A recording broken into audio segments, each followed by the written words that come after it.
having tech issues all around. Passwords and getting stuff. So we're trying something new, so bear with us if you see a little bit of crying going on back here, because we're working with the Chromebooks. So you young people in the front row, no giggling. Not at all. So we do have a quorum. So first of all, we would like to officially welcome to the table our new Board of Ed member, Melissa Perkins-Manis. So thank you very much for joining us and coming. And we are going to actually have the Girl Scouts lead us in the Pledge of Allegiance first.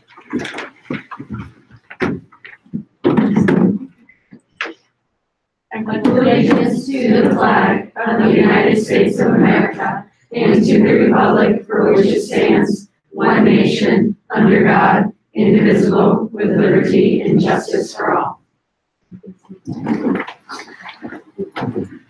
And just before we start with public comment,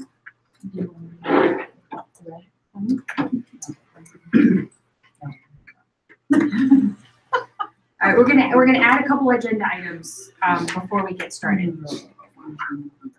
So we are going to add a 5A because we actually have a second group of Girl Scouts. So we're this. Correct me if I'm wrong. We're the same troop with two separate groups. Yes. Okay. So I will entertain a motion to add a 5A group 2 of Girl Scouts. Second motion. All in favor? Aye. Okay. Thank you.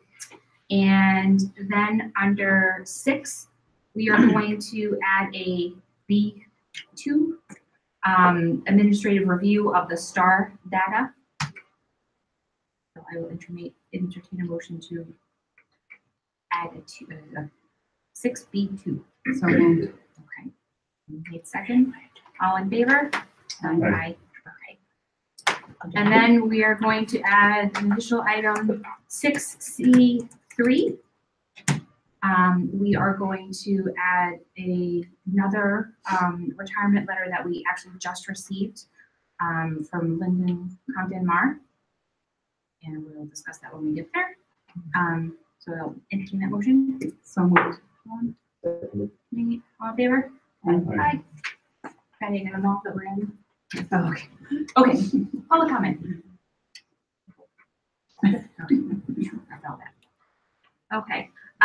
So on the list, we've got the Board of Ed minutes from the 26th. I will entertain a motion to approve them as presented. So moved. Joan? Second. May? Any further questions or comments? All in favor? Aye. Aye. Okay, very good. All right.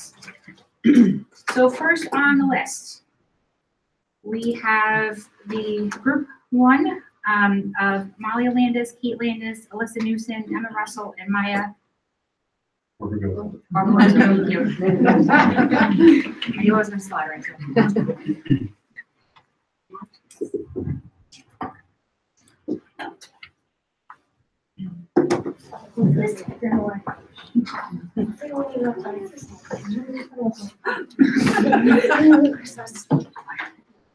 So, hello, we are Emma Russell, Kate Landis, Baga, Alyssa Newson, and Molly Landis, and we are presenting to install a Baga pit at the elementary school.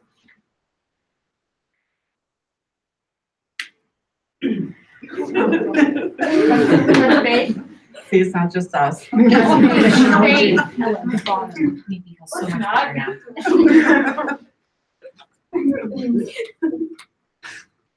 Excuse the technical It's okay. You're in our world now, so we're all good. Yeah, right. There. So we are 5 representatives from Troop 65416, and we want to build a Baga pit at the elementary school for grades 1 through 4.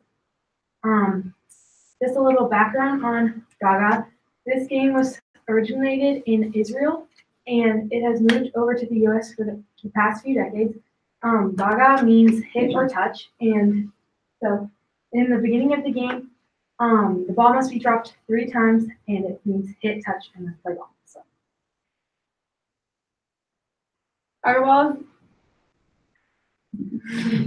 Guideball is a game similar to dodgeball, but the ball is placed on the ground and you are in an enclosed area. It is played in a Gaga ball pit, and you try to hit the ball at other players below the knees. If a player is hit below the knees, that player is out. It is a fun and enjoyable game for all ages, and like most sports, it teaches kids about fairness and sportsmanship. This is what a Gaga pit would look like, except in our case, it would be on grass and not pavement.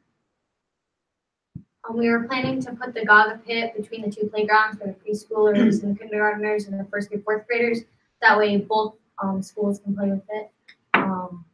And it's near the playground, so teachers can watch over both the playground and the Gaga pit. That's what we're planning on. So right now you're probably wondering why we want to build a Gaga pit. Well, we want to build a Gaga pit because it can give kids another option and give kids in the school another option to play at recess, and kids after school, like in the after school program, and they can use it too. And it can be another activity to incorporate in PE. And it can also help kids get their recommended 16 minutes of exercise each day, and they can do it having fun and playing a fun game with their friends. And we are also doing this to earn our silver award. A silver award is earned by doing 50 hours of community service, doing something that benefits the community. And we do truly believe that this will benefit our community, and we hope you do too. We will fundraise to buy the Gaga pit ourselves. We will do bake sales, car washes, dinner nights, and movie nights. And we expect it will cost us $900 to $1,100, and we'll get it by ourselves. If we are approved, we would like to start fundraising as soon as possible. The silver award must be completed by September of 2019, and we believe this gives us more than enough time to get it done. We would like to get it done by June of 2019, so it will be out open for the summer and all of the 2019-2020 school year. Any questions? I have a question. First of all, you did a wonderful job presenting, so thank you for coming and joining us and making us aware of this. I was only aware of Lady Gaga, so right, just a bit. So my question is, are there other Gaga pits locally that you enjoyed this sport in, or how did this come about? So we all attend 4-H camp, and that's where we learned about it. Lots of people and kids sign up for it, and lots of age varieties go to the Gaga pit. We don't know of any really locally, but it's starting to become very, very popular. At camp, even like anywhere from 9 and 8-year-olds to the counselors who are in their 20s play with us. So we all enjoy the game ourselves. So. And how many people can play at once in a Gaga pit? If we get the big Gaga pit, then it would be like we were planning on getting that one. It would be about 20 kids playing. And are you guys gonna build Gaga pit? Yes. You know how to build a Gaga pit? Will when you're done. You don't want the Gaga pits falling down. They're like the ball hits it one We're time. going to order a kit online. Okay. And it's not affixed, it's movable, right? It's not affixed to anything. It's not a permanent structure. It can be moved. Is that correct? You can put it into the ground, but you can also. How large is it? It's probably about the size of the outside of the tables, maybe a little bit. Okay. And so your suggestion is to have it rest on the ground, not put concrete? It'll probably wobble. No, it wouldn't. It would be stable. You can like stick it into the ground. There's things to keep it in the ground. And then- Yes. Is there grass inside or sand? Yeah, Or there's clay? some grass. You would just put it on the grass and there's Put nothing it on on the the bottom. grass. What kind of ball is used? This is like a regular like Kickball? kickball. Yep. Yeah. As far as, what are the specific things about this that satisfy the requirements that you guys need for your silver? Is it just the volunteer hours, or, so, just so that we're fully aware of making sure that if this is something that we accept, that we're making sure that we're helping you get the awards that you're looking for. So what are those So requirements? it's 50 hours of like community service and helping your community. And it has to be like a lasting impact. So Okay. It needs to benefit your community somehow. we missing anything in terms of risk? I mean, would you just add this as an apparatus to the think so. existing playground configuration? I think our insurance provider would just need to know about it. Well, I can say as a Cub Scout parent, they have a Gaga pit at J.M. Webster, and that is pretty much what all of the kids talk about. Besides the BB guns, it's playing in the Gaga pit over the summer. So I know that with the boys, at least that go to Cub Scout camp, that they love that. So I know it's a popular. And so then with kids that would participate in the Gaga pit, how do you see that happening?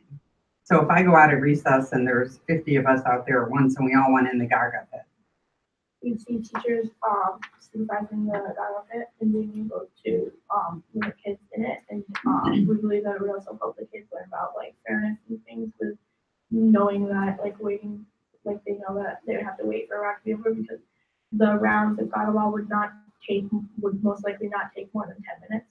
So they would not have to wait for a long enough time to play. Are the rules very complex for it? No. So would it be easy to learn Yeah, they're very and easy for teachers to learn? What are you saying, Nate? I'm just saying. Might need to put some rules up on like a nice post with it too. We're planning on putting some. We can sign up as well. Yeah. I motion to approve the Gaga pit. And I was second that motion. Thank you for your time. We understand that many individuals must be involved in this decision, including principal and the facilities manager, and we will await your feedback and decision. Thank you so much for getting us on the agenda, and thank you for listening to us present. Sincerely, Emma Russell, Kate Landis, Mara Gozo, Melissa Houston, and Molly Landis. We are Yay. Team 65416.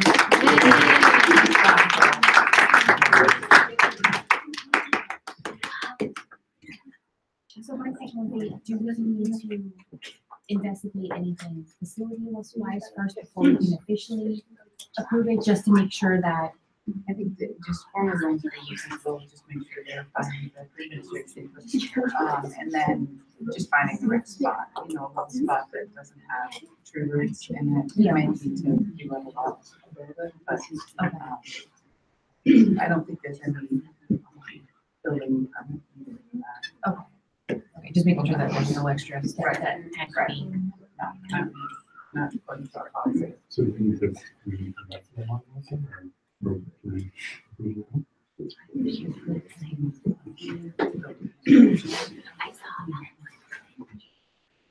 Okay, does anybody else have any? No, I mean, obviously the building administration needs to Yeah. make sure public facilities just to make sure that the ground is actually. Right. There's not boulders that we don't know Yeah, yeah, about that happen to be under the first 2 layers. And I guess the other question would be materials, that I don't know what the life cycle is of a Gaga pit, but, in terms of materials being used to build it, that there's something that will withstand and last. Well, we can ask the girls if you could possibly forward to us at the board the kits that you're looking to order, like what the lifespan of those materials would possibly, just so that we have an idea, like if there's replacement parts that we can purchase. So if something were to get broken, tree falls down on it and we have to do repairs, things of that nature, like how we could go about doing that, just so that we've got that kind of background information. Does anybody else have any other questions? And just to be redundant, your insurance carrier needs to be notified. Yep, that's what Kai said, just like as an additional structure, so to speak. So we've got a first from Joan and a second from Nate. And if everybody is further okay, then what we could say is we can vote to for approval of the Gaga pit pending, just double checking with the building administration and facilities, just to make sure that all of those ducks are in a row, and then we can let the girls know officially. So, all in favor? Right. Very good. Gaga what it is. Okay. Okay. Thank you. So for As long group, as the board can be the first ones to play. Game on. we're not playing it now in snow, right? Right, we got till spring. Can we do it with snowballs? Well, I need a couple months fresh. They don't bounce. All right. So for group 2 of our Girl Scouts, Can I have names of the girls that are here? Because we can get that far. I can get that far. I'm writing the names on the agenda. Write their names up there. Ah.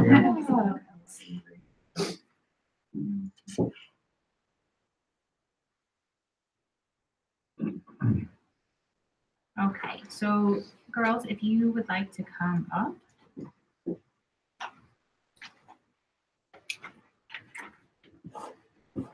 This one's already a no, just from that first name. I can tell. You can share your name, she does. Hello, we are 4 other representatives from 65416. I'm Stella Atkinson. I'm Ella Anderson. I'm Amy DeHolla. And I'm Isabel Sumner. And we would like to add 2 buddy benches, one to the elementary and one to the middle school. A buddy bench is a bench that is used for kids who might feel lonely or bullied. So if they're feeling lonely or bullied, they would go sit on the bench, and then kids would come over and ask them to join with them.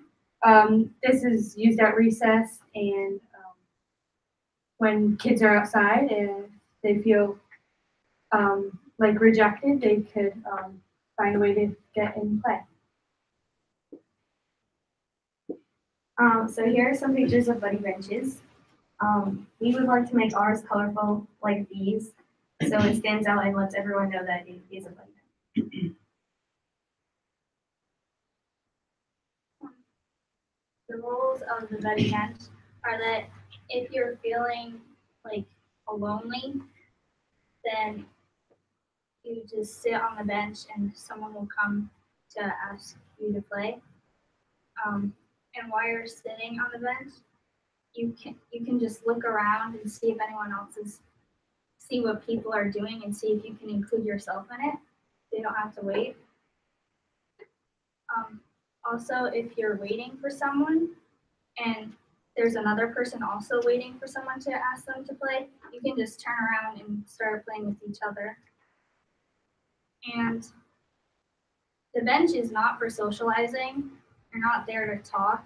You're there to wait and for someone to come and ask you to play. So we want to make sure that these rules are applied and used so that it is used the correct way. So we will send out flyers to the teachers so they can talk with their classrooms about it. And we're hoping if we get enough fundraising to put up a sign to state the rules.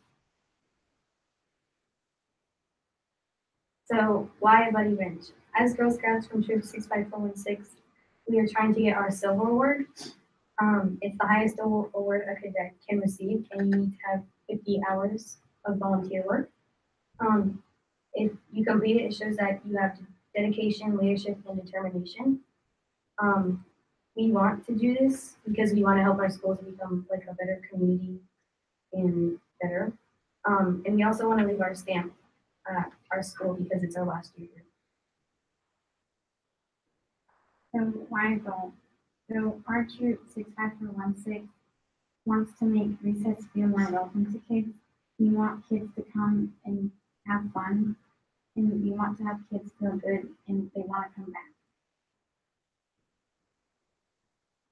What we'll provide? We'll provide all the materials that we would need to build the bench, the paint so we can make it colorful and stand out and start of a better school community. We would also provide a very colorful buddy bench. So where we want to install the benches. So at the middle school, we want to install them at the top field of grades 5 through 7 for recess. And at the elementary school, we would like to install it near the playground where grades 1 through 4 go out for recess. So to raise the money, we will try to get the materials that we need to build it donated by local businesses. We'll try fundraisers like car washes, refreshments at school events, housework, and we'll try to come up with more ideas to make sure that we meet our goals.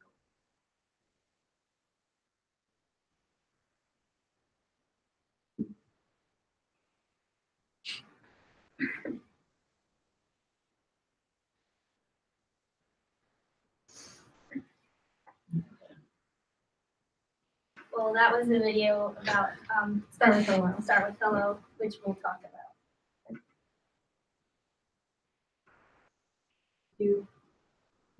I can get it. Thank you. Yeah. Well.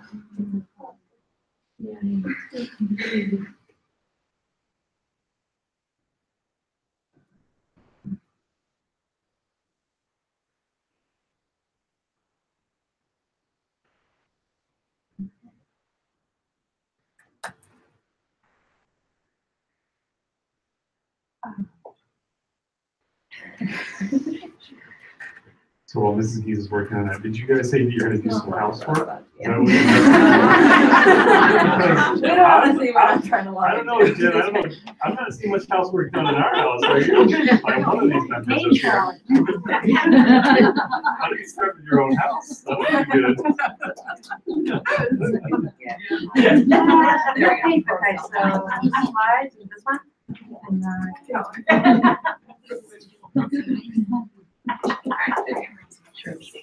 It should play.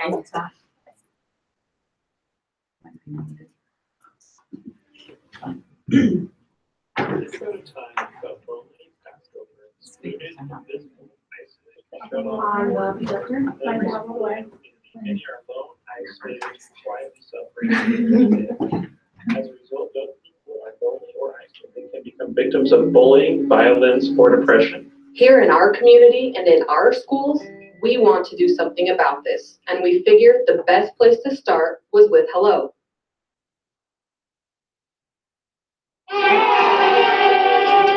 What's up, Mikey? Yes. We want to change the world one person at a time, and it starts with hello. Hi. Hello. All the people walking hello. Hey, hello.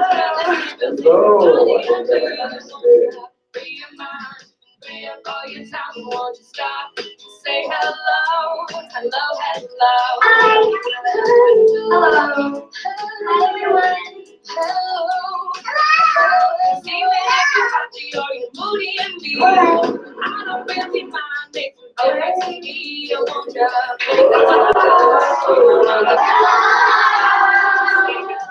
Hello. Hi.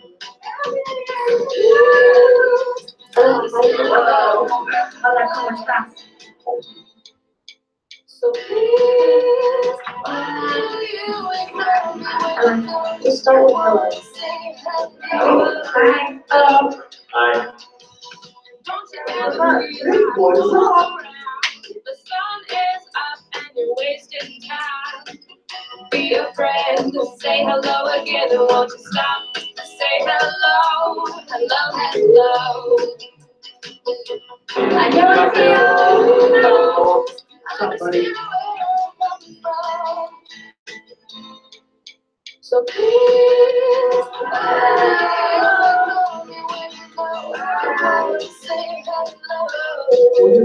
Ciao, my baby boy. Lips move, hello to me. Hi, Kevin. It's me.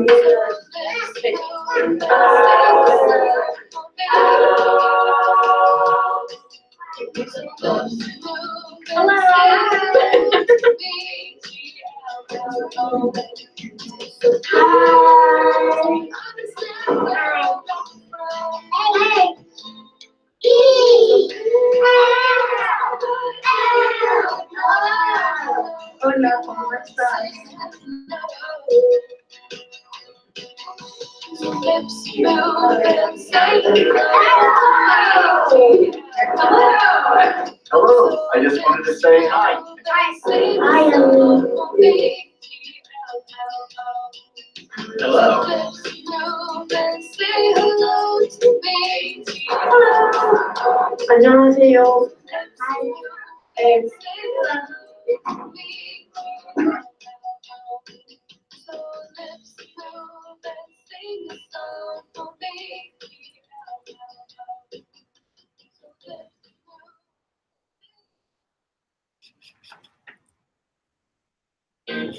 Why should I start with hello?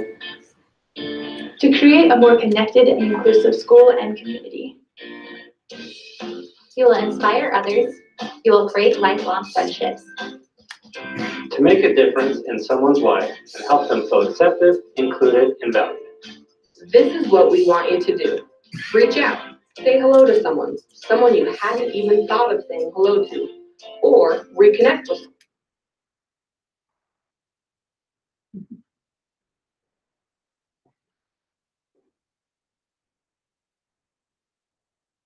So Start With Hello is a project that's began by the Sandia Project. It's about choosing kindness and accepting the differences.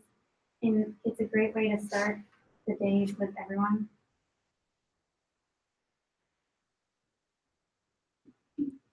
So this ties in perfectly.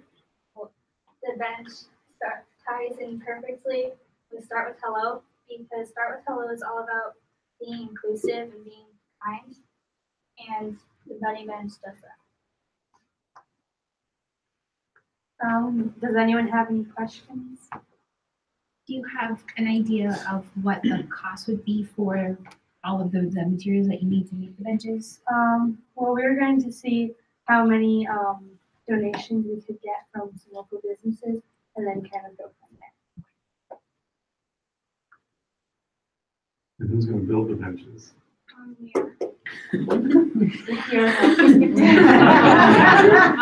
That would be a big mistake if you did.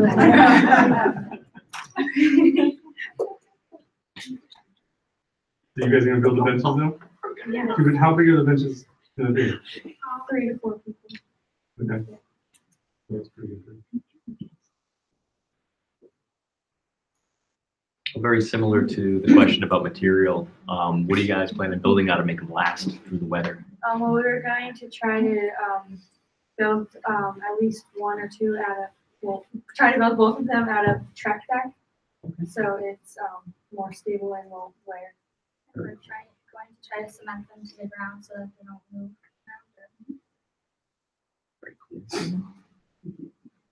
So like the Gaga pit, I think you should be the person to sit on the benches. That's fine. As long as I don't build them. I'll sit on them. There might be some Boy Scouts or Cub Scouts that might be handy with a hammer that you might be able to. Right, exactly. Maybe they need some. But only if you say hello. Yeah, I like how you tied it in with the say hello. I do too. I think Very nice. it's Well, really at nice. middle school, we're doing a big thing with Start With Hello. So student council is doing a bunch of stuff. Like a few weeks ago, we had a Start With Hello week where we did a bunch of different things throughout the week that tied in with Start With Hello. We're starting at the elementary school too. Yeah, it's great. Very good. Motion to approve the benches? Joe makes a motion to approve benches. Do I have a second? Yes. Melissa? Any other further questions or comments? Do we need extra insurance if Keith builds them? Yes. We need to run, we need to ride.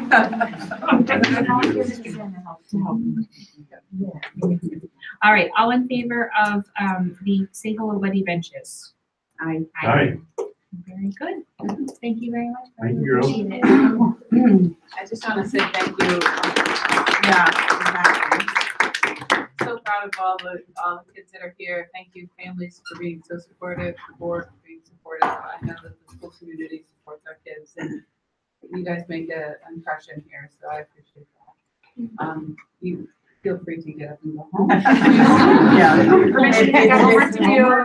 I have to say, as a former scout leader, I'm very impressed that so many of you have stuck with this, with everything else that you have going on. It's very impressive. So, good work. You guys did an excellent job. Thank you for all the preparation and presentation. Oh,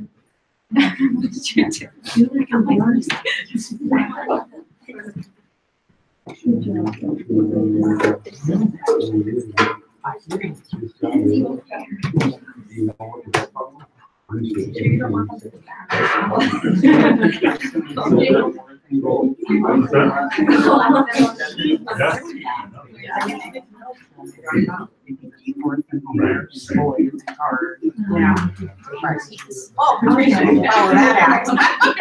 Yeah. I did a great job. All right, so we would like to call forth Cape Deputy Director and General Counsel, Trish McCarthy. We're very excited to have you here this evening with us. Well, thank you very much. I'm delighted to be here. That was an excellent presentation. And yes, I have always learned that if you can avoid being the one to immediately follow a student's presentation, you should do that. But sorry, they kind of skirted in there, and they've got homework to do still. So, one of the things I want to do tonight is to present the Brooklyn Board of Education with your certificate of membership from the Connecticut Association of Boards of Education. We just started doing this year, actually at the suggestion of some of the members of our board of directors. We're very grateful that Joan serves on as willing to come to Weathersfield for our meetings. And it's just a way for us to express our appreciation for your membership and maybe to remind you of some of the things I'll talk about tonight in terms of other ways you can continue to connect with us and take advantage of what we have available. Thank you very much for inviting me. And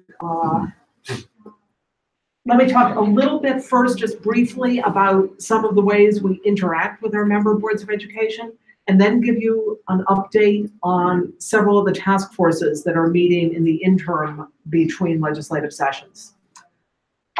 You've already had, I think, quite a bit of experience with some of our direct services. I know that Nick Caruso and Rebecca Adams have been out working with you, but we're also available by phone and email. We're happy to sort of triage legal questions, policy questions. You know, there'll be some legal questions that clearly the board's private counsel has to handle.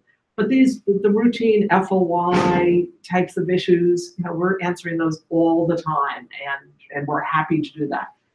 We always say that the good calls are the ones that come at 4 o'clock in the afternoon before a board meeting when a superintendent or a board chair says, I just want to run this by you. Do you think we can handle this issue this way? Can we go into executive session on that issue? And we talk through it.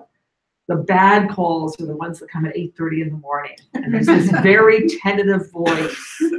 It says, would it be okay if we talked about the district's strategic plan in executive session? And we have to say, no, that's not one of the reasons. Well, they did it last night, and you know we can't undo that. So then we strategize about, all right, how do we proceed from here?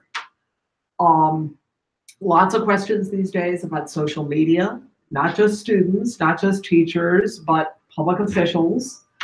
One of the resolutions that our membership adopted last year and then our National Association adopted is around civility and the need for civility at all levels of government and to provide the opportunities for our students to develop those skills. Actually, in some cases, we see that the students have a better handle on how to engage in a civil manner than adults in some communities, not this community, but just pick up any newspaper and you can read about public bodies, including boards of education, who don't seem to know how to have a civilized disagreement and then be able to move on. We're happy to come out and facilitate discussions on a regional basis as well as issues come up. And then, of course, we have the CAVE Leadership Institute, which we have proud graduates of that. And those are just sort of some of the specific things that we're handling with our members on a daily basis. Tomorrow, for example, we're doing twice a year, we do statewide workshops for superintendents' administrative assistants.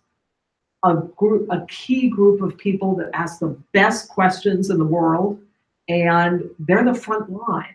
And so we've started doing this for them to better support our districts.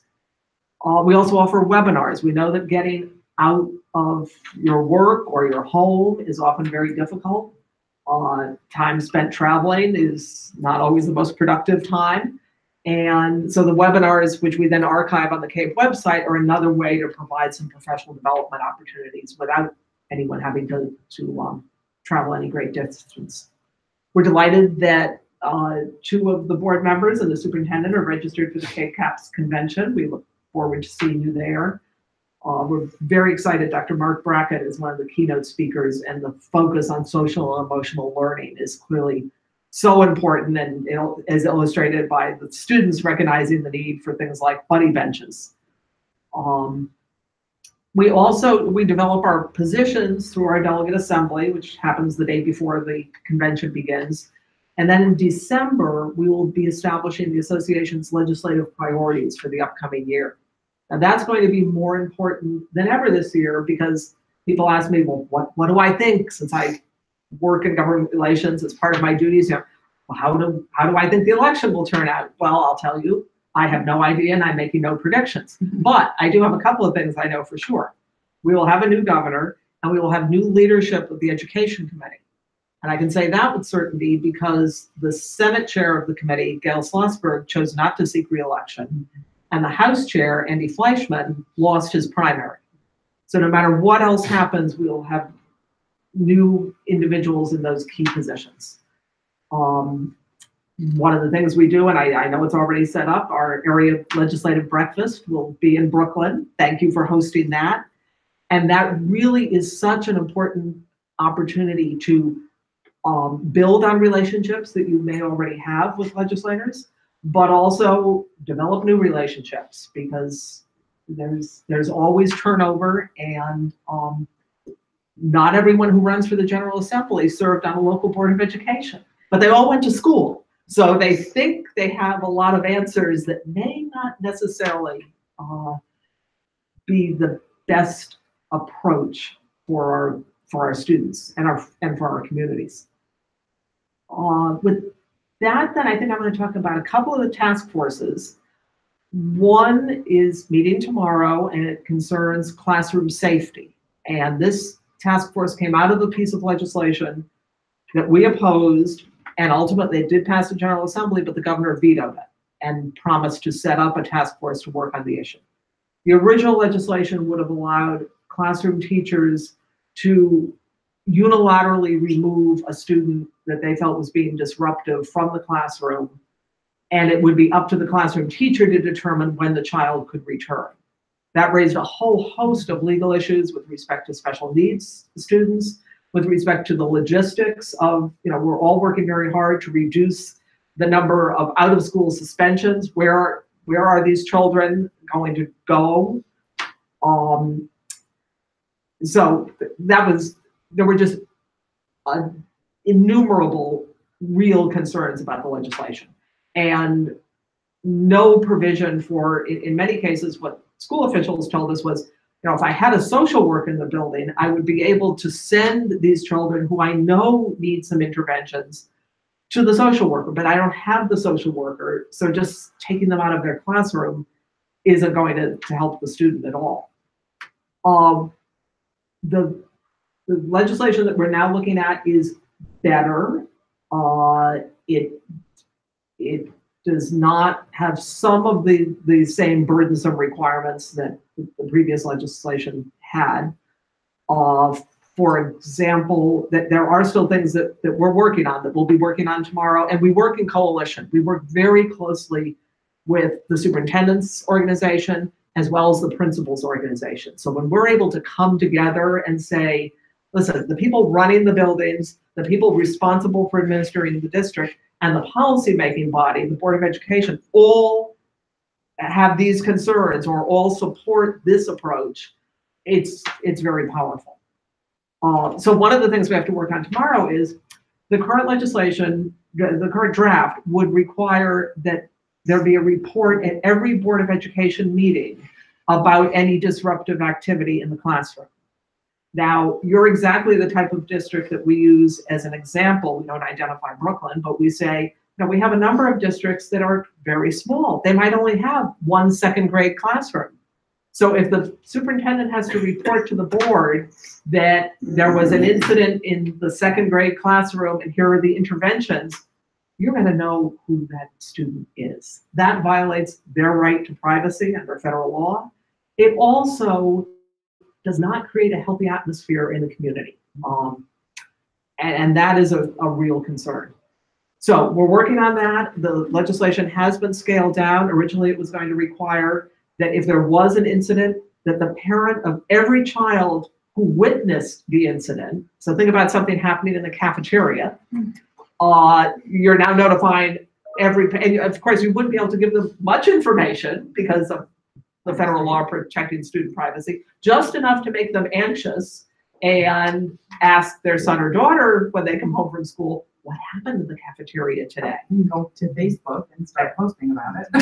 Yes, yes. And those are all things that then are beyond your control but are harmful to your students.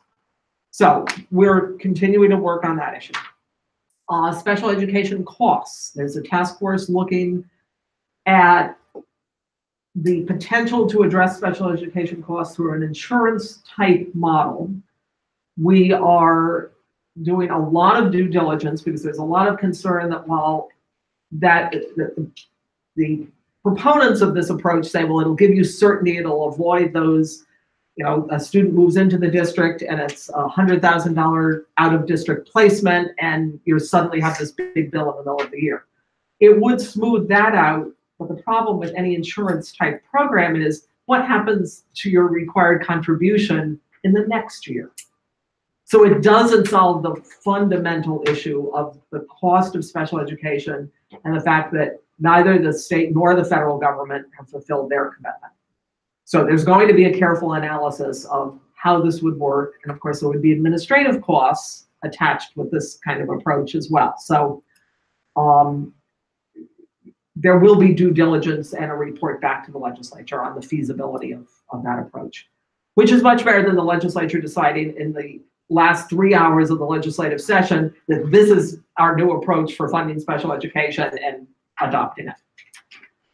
And then the third task force I want to mention concerns fingerprinting. There has been significant issues in terms of the state police and the FBI indicating that the regional service centers can no longer serve as the clearinghouse for fingerprint and background check results. Previously, they had been able to have an individual, whether they be a substitute teacher, a college student who was doing internships and student teaching and therefore involved with multiple districts. They could be fingerprinted once and the service center could then indicate to the board that they were going to be working for or were doing their internship, that in fact the background check had been completed and was clear. This is raising significant cost issues. There are significant concerns about the turnaround time to get the reports back. We've had districts, again, superintendents, administrative assistants, those frontline people saying, we're waiting 5 months to get a report back. We have these individuals working with our kids every day and, we hope it's okay. One issue clearly is the fact that the state police have not been able to update their capacity to process fingerprints. And that's a key part of the delay. They have a plan to do those upgrades over the next 2 to 3 years. Some of the money has been set aside, not all of it. Again, this will be an issue that the new administration will have to deal with. But at least we're getting a clearer picture through these task force meetings about what the actual limitations are. There's been a lack of clarity in terms of, is this really an FBI restriction? Is it a workload issue at the state police? We all have the same goal. We want to keep our students safe and we want to comply with Connecticut law. So a lot of good discussion around that. With that, I'm going to stop and see what questions you have or what help I could offer you.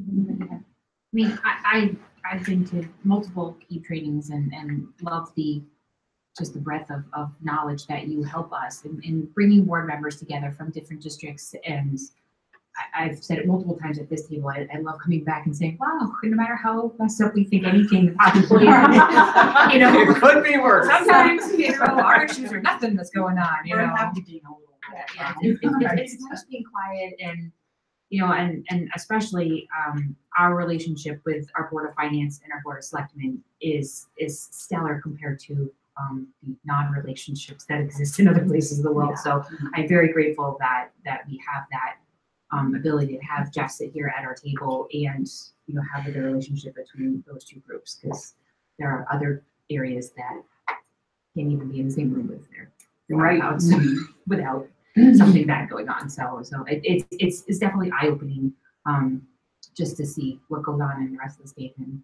Do you have any insight, Patrice, about any potential rumblings about ECS or the MDR? Or, I mean, I know we don't really want to go there, but.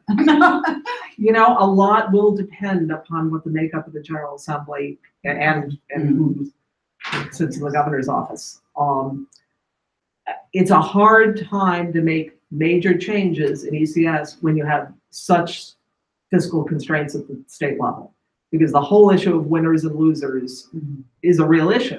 And, you know, equity, the first thing legislators look at whenever a new funding formula is discussed is the town by town printout, and they look to see whether their town will be a winner or a loser. It is not a policy level discussion.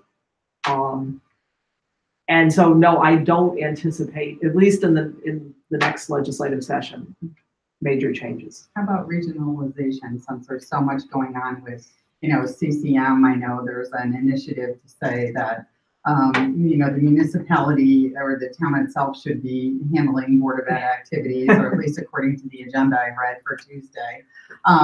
Any insight on any of that? They, but we actually, the CAPE Executive Committee and the CCM Executive Committee have now been meeting on a fairly regular, we've had 3 meetings over the course of the past year.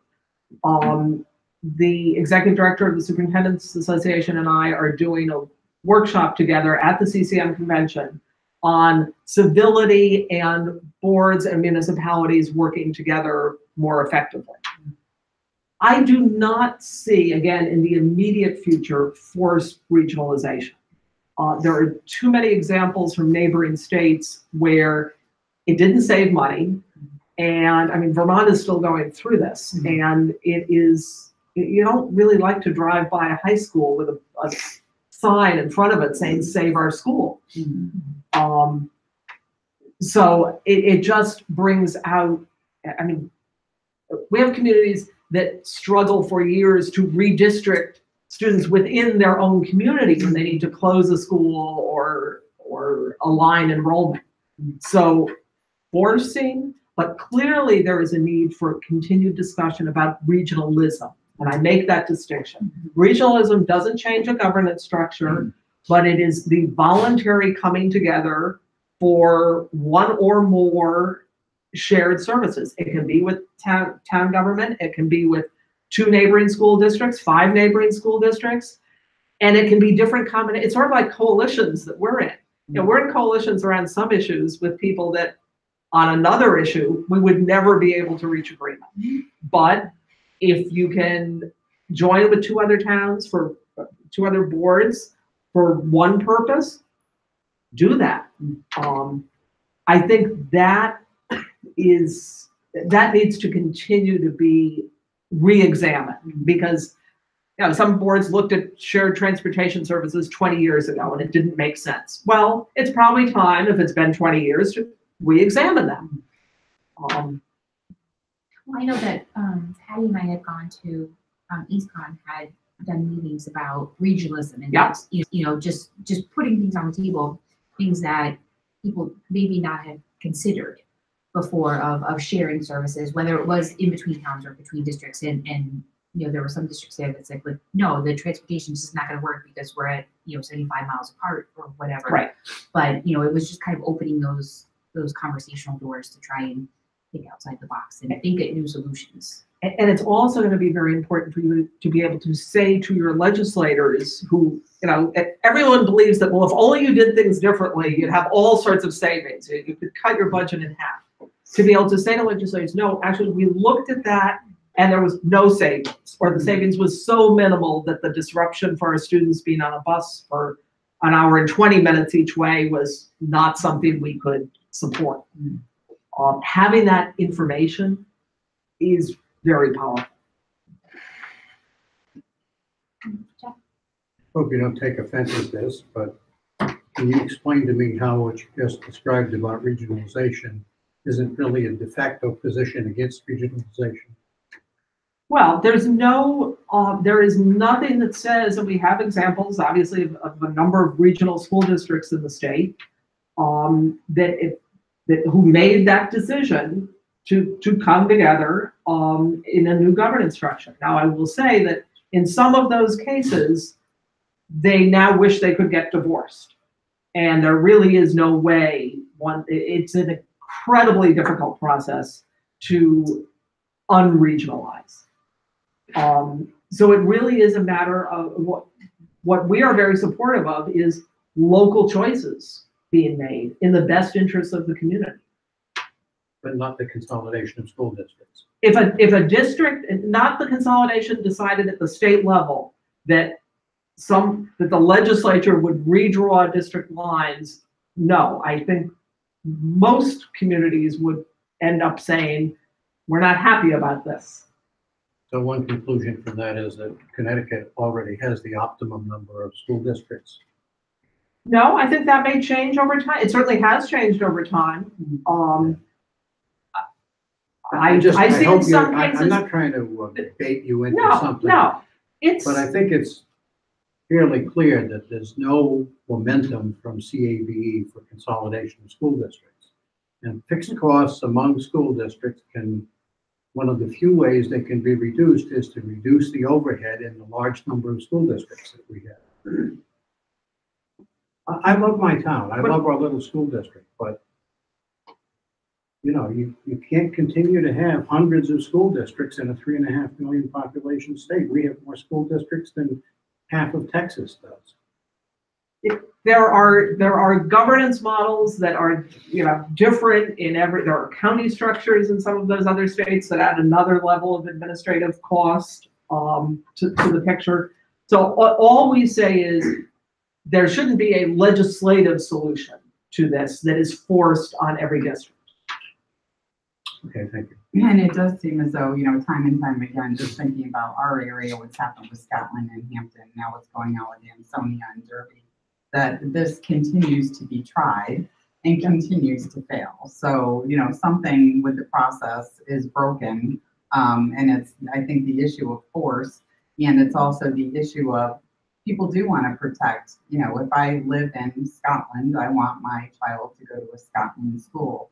On the flip side, you have smaller communities, like I was with the union board person last night at the EastCom meeting, and they have 52 kids. What is your per pupil expenditure for 52 kids? It's like $21,000 a kid. So I think it's, it's both sides, and, how do you get to that happy middle? That's all I have. Anybody else have any questions for Richard Stella? Well, I was just going to say, I thought I had heard or read that most of the regional districts have a higher per pupil expenditure. So it like double what other school districts. So where's the motivation for towns to do that if it's going to end up costing more? Well, I mean, I think if you don't mind my making an additional comment, I think one of the problems we have here is that we towns in Connecticut regionalize under the legislative model that exists in Connecticut rather than examining the legislative model and changing it. And frankly, there's no reason why Pomfret, Canterbury, and Brooklyn couldn't exist with one superintendent, one special ed director, and maybe that example gets bigger and bigger. There's real savings there. But rather than build one large school, they put in just services, which I thought was what Patrice said, just find a commonality for the services, not necessarily for the and I don't want to make it, I'm not trying to pick on school districts here. There's no reason in the world why we have to have over 200 highway departments in Connecticut. And the town plow stops at the town line and turns around. Right. You can tell. Yep. You can actually tell. I can celebrate that. Nobody's opposed to it, but nobody is going to take the initiative to change it. Right, and I think that requires a lot of discovery and exploration. And I think when you look at an effective use of administrators' time and how that use of your time has changed in terms of the things that you're required to report to the state, the reporting alone that you're required to provide to the state. I think superintendents would probably enjoy doing things other than that.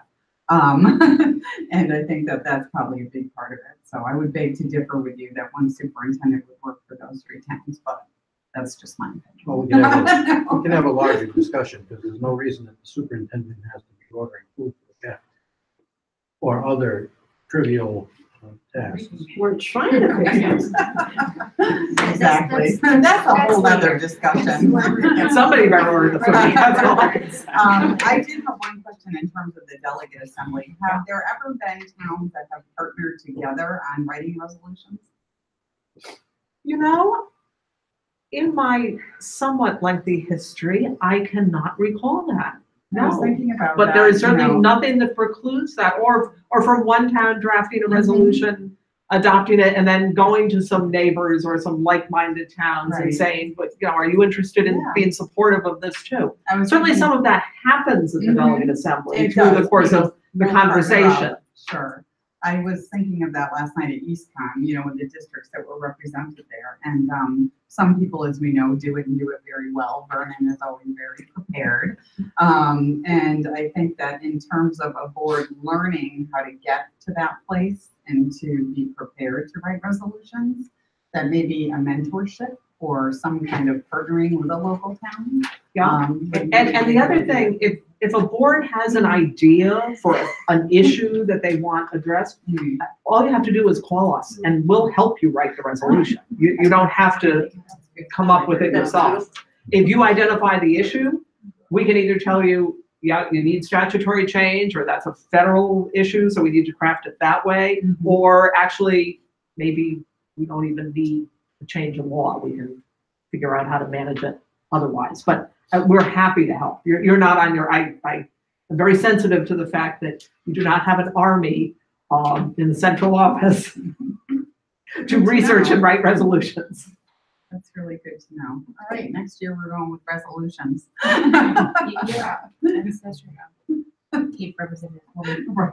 Add to your list. So, got it. All right, anybody else? We appreciate your time. Absolutely. Thank you very much. And we'll And see you in a couple weeks. absolutely. Yeah. And call anytime. Someone will, there's a high likelihood someone in the office will be able to help. Bye-bye. Thank you.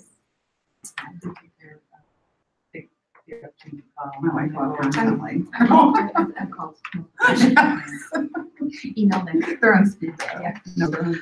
All right, so we are going to review the educational technology plan. So Ms. Kiza and Hello. First, I have a key to give you all so that you can lock up the car when you're thank you very done. much. You should have a key, so. We can't steal the Chromebooks to take with them. So the tech plan, I'll introduce it a little bit, and then I think Diane will give some examples of how it's used specifically in the classroom.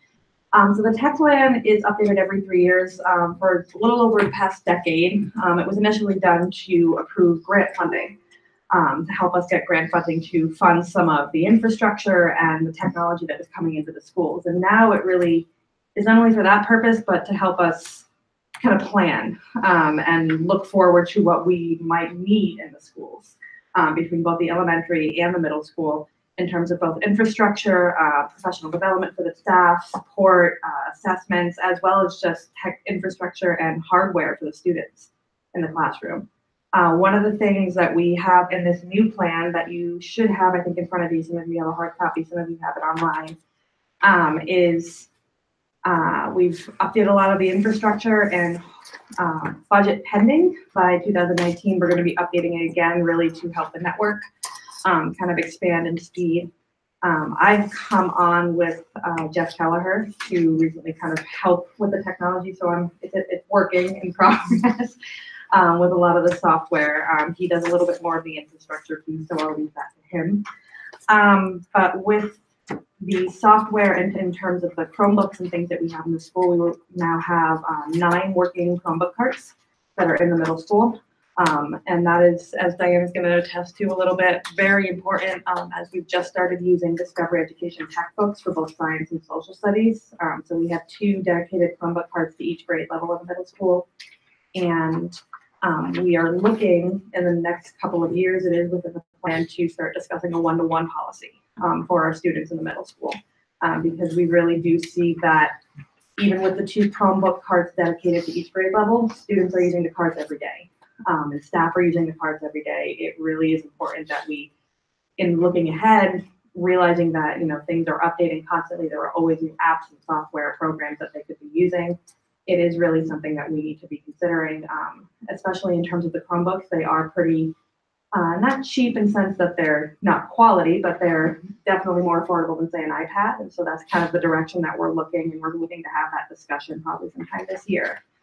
The elementary school is also considering it, although it may be a little bit further out for them. And really what the tech plan talks about is not only the one-to-one, but also making sure that we are maintaining the hardware that we have, and that we are also continuing to train the staff that we have with professional development days, taking surveys to see what their needs are. Individually, staff are always kind of updating the technology that they use in their classrooms. They're using different programs that are CEPA certified. And they're really using different programs to kind of influence parent communication and engage the students. We have the new STEAM technology that we have in both the elementary and the middle school. I think you guys saw Mr. Coder's classroom a couple weeks ago. So it's the technology, it changes daily, as I'm sure you know, you're using the computers in front of you. And so it really is important with the tech plan that we are kind of looking forward and making sure that we are prepared for the future and learning just as our students are with the technology as well. In terms of the Discovery Education textbooks, just speaking to the middle school a little bit, this is something that's entirely new. There's a lot of videos and things that we can share. So do you want to talk a little bit more about that? Probably should put this online, but most of, I didn't think about it until just now. But another thing about the tech plan is that every year we go through, that's part of this plan. It's not just a plan we have for 3 years. We actually sit down with the committee and look at it and see where we're going, what do we need to do. It's a committee that's made up of administrators, teachers, and some community members. To see, just to assess where we're going and to see, you know, did we implement this? Boy, was this great? Oh, this was a terrible idea, that type of thing. As Natalie said, the middle school has moved toward using 2 textbooks. One is the science textbook and one is the social studies textbook. Both of them get updated by Discovery Education, especially in terms of the social studies. It keeps up we get new and different reading materials. There are reading materials that we can download for students that are different reading levels. That's another piece that the Discovery Education has. It has a couple of different reading levels so that we can actually address the needs of students to diversify. So you don't just stick them on there with headphones and let them go. There are different reading levels. So they don't know we're changing the reading levels. We just do it on.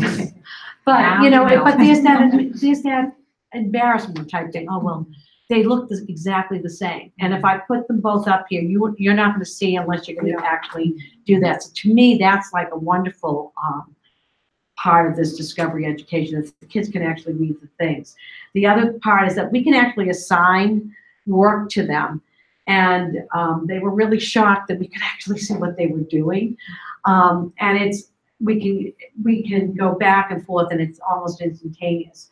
The other thing is the training, the staff development, the professional development. We have included this in every tech plan that I've been involved in, and I think that's fundamental. You know, it's not just the older teachers, it's the younger staff coming up. Technology is changing every day. And for us to keep up with it and do the lesson plans, and oh yeah, we have a new curriculum, you need to have someone who knows where they're going and what they're doing. So to me, that's one of the integral parts of this. You can't have a good technology plan if your staff doesn't have the training they need. Smart boards are going to continue to be a very integral part of our teaching. From just not only just showing the videos, but actually working with them, doing interactive work with the students, being able to save students work. One of a great activity is being able to scan a child's work with their permission, throw it on the smartboard and analyze it. And they love that. There's peer editing, it's talking about it, and some of the discussions are so rich that come out of that. So that's all part of this plan. And that's the software. I'm talking more about the software as opposed to Natalie talking about the hardware. Yeah. So that's where this plan is going. And as I've said, one of the things to me that's very important is that it is an ongoing evaluation. Every year we sit down and we talk about it. We hate to go to the meeting, but it is worthwhile. Jane brings chocolate. It's all good. Jane provides chocolate. Yeah, that's right. Jane provides chocolate, so we're all set. But just to give you an idea of what the textbooks do look like, they are very elaborate, and as Jane said, I'm sorry, Diane, that's probably thinking about the chocolate on fire. Diane mentioned they are updated, which is huge, especially for the geography textbooks. I mean, we ordered textbooks, I think it was 4 or 5 years ago now, and they're already updated for maps. So this is something that's important to really keep up with students, to have, give them the most up-to-date information. The technology component is huge. You can highlight the text, and for those students that are having difficulty reading and are better at oral comprehension, they can listen as they're going through the text. So this is also a huge part of the tech plan. And even more important as to why they should have, we should go 1-to-1 in the future. That's part of our plan. Just this past month, I had a student that was absent for a couple of days and we were doing a Discovery Ed lesson. I was able to assign it to her account on Discovery Ed, just her, not the whole class, and she was able to catch up on the assignments that she'd mentioned. She came back ready to class, not, days behind and feeling overwhelmed. And that's because she had a computer at home. But if students don't have a computer at home, that's also something that we need to prepare for. And those are the kinds of discussions that we have on the tech committee and things that we put into the tech plan, is considering how do we enable tech access for those students that might not have it at home? How are we getting cheaper internet available to those students as well? So it's a lot in terms of talking about the software, the hardware, the Cat5 or Cat6 hardwiring, the fiber connections, all of these things, and a million things, as I'm sure Mrs. Buell can tell you, go wrong on a daily basis. Lightning strikes and we have network issues. So it's always changing, and so it's incredibly important. We had a lot of different opinions go into the tech plan, and moving forward, I think it's really going to help us just make the education at Brooklyn even more fantastic and unique. Well, one of the other things is, as Natalie was saying, there was a lot of discussion because at first we weren't sure of how, what about the 1-to-1? Is that a real luxury? And then as we have 2 Chromebook cards and only 1 lab available in the library because we now have a library science as part of our curriculum, we worked through it. I mean, there's, so in other words, in the 5th grade, there's 2 laptop cards, and we know we have it for 2 days. So we have to be a lot flexible and a little bit creative in how we use the textbook along with other things. And we make it do, but I think that's what we're saying, and that's what we're looking at the tech plan. Making it do could be so much better if we did have someone 1-to-1. And I don't think until I started working with textbooks as much as I did, I didn't realize, just how integral that would be. So again, that was part of our tech plan. We talk about it, and we usually meet just before budget so that the superintendent can put what she needs to put into the capital plan or the budget itself. So using it, these aren't just sitting in our classrooms, they're being used every day. Are there any questions that you have for maybe us? So how do members come to be on part of the tech committee? Is it a volunteer, making sure that? It's a volunteer basis. Some of us have been on it since the start, Diane. But I started on it not as one of the IT people for the district. I just started out as one of the younger teachers that was a little more interested in learning about some of the software that we were using and kind of giving my insight. And now I work with Jeff Kelleher on the IT part, so I have a completely different perspective that I bring. Every administrator is a part, and we put it out to both the elementary staff and middle school staff if you're interested in being on the technology committee, they are welcome. People are asked, do you want to be on the committee, and they sign up. Okay. And are you looking to have, I noticed like in the description of it says that the parents and community members, are you looking to get more feedback from, and I see that Sharon's there and Yep. now. We did have Sharon Laughlin. She did help us put the committee member, the current tech plan together. I don't see why that wouldn't, why we can't have parents to come onto the committee. I mean, just as another Yeah, idea, no, I mean, because I'm sure certainly. that there's a couple people that work technology stuff. Yeah, of course, Yeah, yeah. I'm not knowledge. Years ago, I'm just saying, like, I'm years sure there's. ago, probably the first or second IT plan, I believe there was a Board of Ed member on it also. Yeah. So the two board members that volunteered at the last meeting, 2 meetings ago, were invited, we just didn't. Yeah, the timing didn't work out, So- the holiday weekend and all.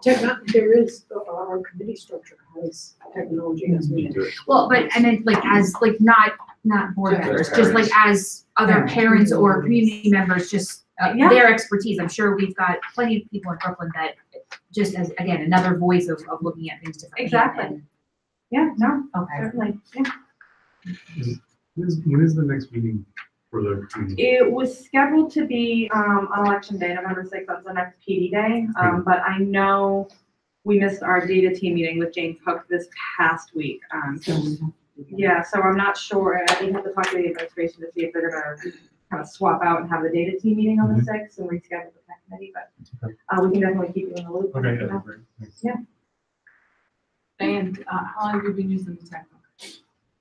I started piloting it last year, and so I've been using it since school started. There was a pilot program that we got, we used it. I used both tech books and then really concentrated on science. So I'm teaching social studies and science, so therefore I am working with both. The NGSS standards are what we're using. There's two different textbooks, but we're using the one that's aligned with the NGSS, which the state has adopted those standards. I think it's just amazing just to see. Yeah. I mean, just the fact of updating, just a constant, I'm just thinking of geographic maps that like, this week, this country's over, and this one next week. This one's But, at war, yeah. And one of the things with science too, there are some virtual labs on it. And for the 5th grade science curriculum in particular, there's a lot that you can't really do the hands-on experimentation like we're doing the constellations, and I'm sure we can make them, but to actually manipulate what happens in the different seasons of the constellations. I don't have a planetarium in the school. That would be really great. But we can. But if someone wins, the Mega Millions maybe. But things like that the kids can manipulate online.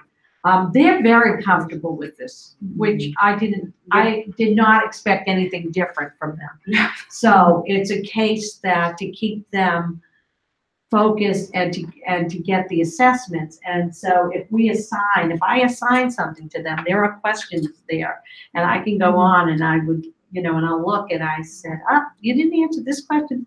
How do you know that? It's not, but we do have that capability. So there is accountability for that also, not just a test, but the daily work as they're reading and we're going over it. The E-rate reimbursement, that's only through 2019, the 30%? I think they're getting rid of it, is what we had. We had heard that, yes. Yeah. Who is we? Like, Jeff manages our E-rate. okay. Negotiates that. He's been talking, I mean, he manages it on that side of it. He's working with the team and the schools to figure out what is it that we actually need. So, part of the assessment of the infrastructure, so if we would go to a one-to-one technology, do we have the infrastructure to put 400 machines online at once and to stream and do all the things that it's supposed to do? So we have that infrastructure, we have the wireless networks to be able to do that and support that. So some of the E-rate funding will be to kind of stay ahead of that curve. If we buy all these machines and then we can't use them, it's going to be a big doorstop. We don't really want to do that, so I want to make sure. Especially now that we've gone, but especially now since we're now really a Google school. So I mean, as much as I loved a lot of the Microsoft, I'm in the minority liking the Microsoft Office, but there were some great things I love to do with it. But being a Google school, we need that. I mean, you know, you can't go to the cloud without the infrastructure. Do you have a price tag for the one-to-one? Not quite yet. We're still, the discussion is, you know, how to start and how big will we start? Will it start with one grade level and kind of cycle up? Will the students be buying their own and kind of taking it home with them at the end of the school year or when they graduate or so on and so forth. So this is, right now we were able to get, I think, these Chromebooks, the ones that you're using this evening at, I think it was $239, if I remember correctly. That was through EastCon with their auction. So the pricing was pretty great on those versus an iPad, which would be about $800 a pop per student. So even with the education rate. I mean, in the best possible solution, we'd love to get it right away for everyone, but the reality is that we're looking to do one grade level first, use the cards for the others, and then keep going on. I mean, There's a lot of How many in total do we have now? In terms of the carts or for the whole district or No, for the each school? Chromebooks. The Chromebooks, there's 24 per cart. And we have, 9 carts at the middle school, and 6 at the elementary. So we have quite a few. Yeah. That's not including the Mac desktops that we have and part of the So tech what do plan. you figure, we're 1 to 2? One book per 2 students, if it's 24 times. About that, some of the grade levels are a little bit larger. Sometimes the one Chromebook cart, we do find it's enough for exactly one 8th grade class right now. If you have a student that needs to kind of siphon one off for another assignment, they can't do that because they're using all of the Chromebooks. And there's some definite weird fluctuations between like a whole class. 8th grade is at like 117 kids. Grade 7 is currently 88. So it's a very big fluctuation. Yeah. Grade 6 is only like about 70. Yeah. And 5th grade is almost 100. Grade 5 is huge. Yeah. So Four it would smaller. definitely- Yeah. 4 smaller. Yeah, so it will definitely, there's a lot of factors to consider in going 1-to-1, but it's something that as a tech committee, we kind of already outlined and talked a lot about it at the last meeting, and so it's something that we're definitely kind of ready to have that discussion, whereas before we were like, whoa, don't even, not yet. We don't want to talk about that just yet, but now I think we're getting there. So. And I think it was also because we weren't, when we first did the plan, we weren't, we hadn't put the textbooks online. We weren't even sure, I wasn't even sure until the summer that they were coming. So once that came, the focus of the committee also changed a little bit. And the need became more evident. There is also consideration of putting the math curriculum online, right? That in New York as well. So it would definitely be necessary at that point. Is the offset in savings to some degree textbooks? I mean, will this open? Yes, And you've definitely already on paper, figured that you know, piece out. definitely. Yeah. It's not going to eliminate all paper either because you No, have to do some but downloading. it would be significantly less. Yeah, because if students can have the computer in their hand and have a guaranteed data network or Wi-Fi network, then they can access any of the documents. You don't need to make them a hard copy to bring home. They can annotate right on the textbooks. They can take notes and highlight. They can do a lot of different things. So. And I found, unlike years past where parents didn't want their children on the internet, I mean, that happened at the beginning of the year.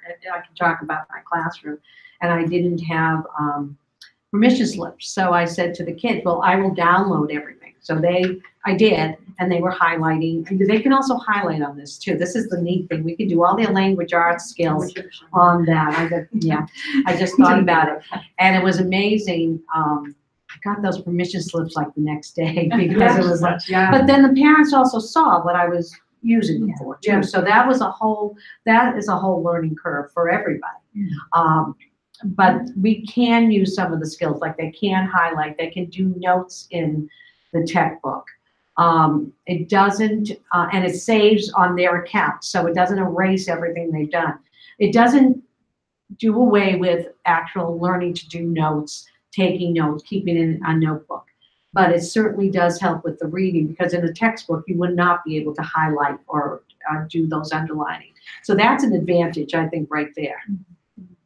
Where do we stand with the network discussion? Because we were talking about that at the last meeting. Yeah, I think that was asked the same question. One or two meetings ago, we discussed having the network analyzed and looking at speed and capacity. I know that they've been working on it with Apex in the past, but I'm not too sure. That's more Jeff's area. I'm sorry. The town and the board have entered into a contract with Apex Technology to come in and do an assessment of the school and the town side. And so they're looking at what we have, what we want, what we need to use. They're going to the town, having the same conversation there. You know, which of the facilities are, you know, maintained by the town. So at least the 2 town hall offices are, and I think the DPW is. So they're looking at what do those locations need and what's the connection, what is, you know, what do we currently have? And so that assessment is currently in progress. So what will So they're a consulting firm, obviously, they're gonna come in and make recommendations on what we could be doing. right? Yeah, they're gonna come. They'll come and present to the board. Okay. They'll kind of show you levels. They'll show us where, you know, where the sky is, and then they'll show us how to, you know, take steps to move. Yeah. In, I was gonna say, they're gonna give us kind of a level plan. Yes. together. Okay. But how do we take them? Uh, I had that somewhere. part of, well, so when we had the lightning strike, Yeah. we had a mess here. That was one of the companies that came, I guess about 5 or 6 years ago, when there was a major upgrade here in the technology. They were the company that got the bid. So we were, last year we went out to bid and looked at several different companies. We contracted with a company to do some of the support last year. It was not what we had. Right, yeah, I know, that's what I was wondering. And when this company came in just to look at the server, because they had installed the server, they came in and worked with us. They came here on Saturday, but I left them in the building. They got us up and running for the first day of school. One of the owners is from Brooklyn. And so it was, you know, it was kind of nice to see that level of commitment. So we sort of engaged in that conversation just to see, okay, what would we do next? And so they're just doing that first level assessment. And we They're established a a really vendor, good relationship. consultant. I mean, they provide knowledge to you, so. Okay, yeah. Right. But they have a interest in implementing their recommendations. Oh, yeah. I have a few questions. First of all, with respect to the Chromebooks, I just urge you to consider that this is based on happenings in other municipalities. I certainly urge you to consider some implementation plan that puts some skin in the game on the part of the families that are going to receive the Chromebook or the computers of whatever type. It's not impossible to do it another way, but it generally creates a lot of furor when these things are seen as gifts to. And then we have been discussing that, Yeah, exactly how to do yeah. that. We've looked at other towns and how they do that. This report is in part a required report to the state and the federal government. And there's some self-definition in here. So I see that you consider that 75 out of 75 members of the certified staff are technologically literate. Can you say that with a straight face? Yes, absolutely. I guess it may depend on how you define literate. Okay. Well, and I guess, and that's Technologically true. literate for our purposes, certainly. For our I mean, purposes of what familiar they're with using. The software that we're using, as well as the data assessments that we are analyzing for the students. So, And evaluation systems all online. Yeah, it's all online. And I have to say, you know, it used to be years ago, they would say, oh, the oldest staff members aren't, you know, but it isn't anymore. You know, we had just as much fear from the younger ones, but as we're using it more and more, it's one of those things we've been forced to learn it. So we can't give our tests, we can't do the data collection, we can't do some of the assessments without knowing how to do it. So so those who were reluctant to do it, we've learned. Yeah, I'm not trying to be critical of it. I think No, it's a defect. you have a It's a legitimate defect question. in the federal and the state form to ask you to define your own letter level of literacy and then declare how many are literate. Yeah, especially as things are changing within that literacy. So on another point, pretty clear on page 4 that the number of hours of technology-related professional development offered to certified educators in the last year were 0. So that comes with a bit of kind of a shift that we had with the lack of a computer technology teacher after the layoffs with the budget cuts. For the first part of the year, Jeff Kelleher was on his own doing all of the IT work.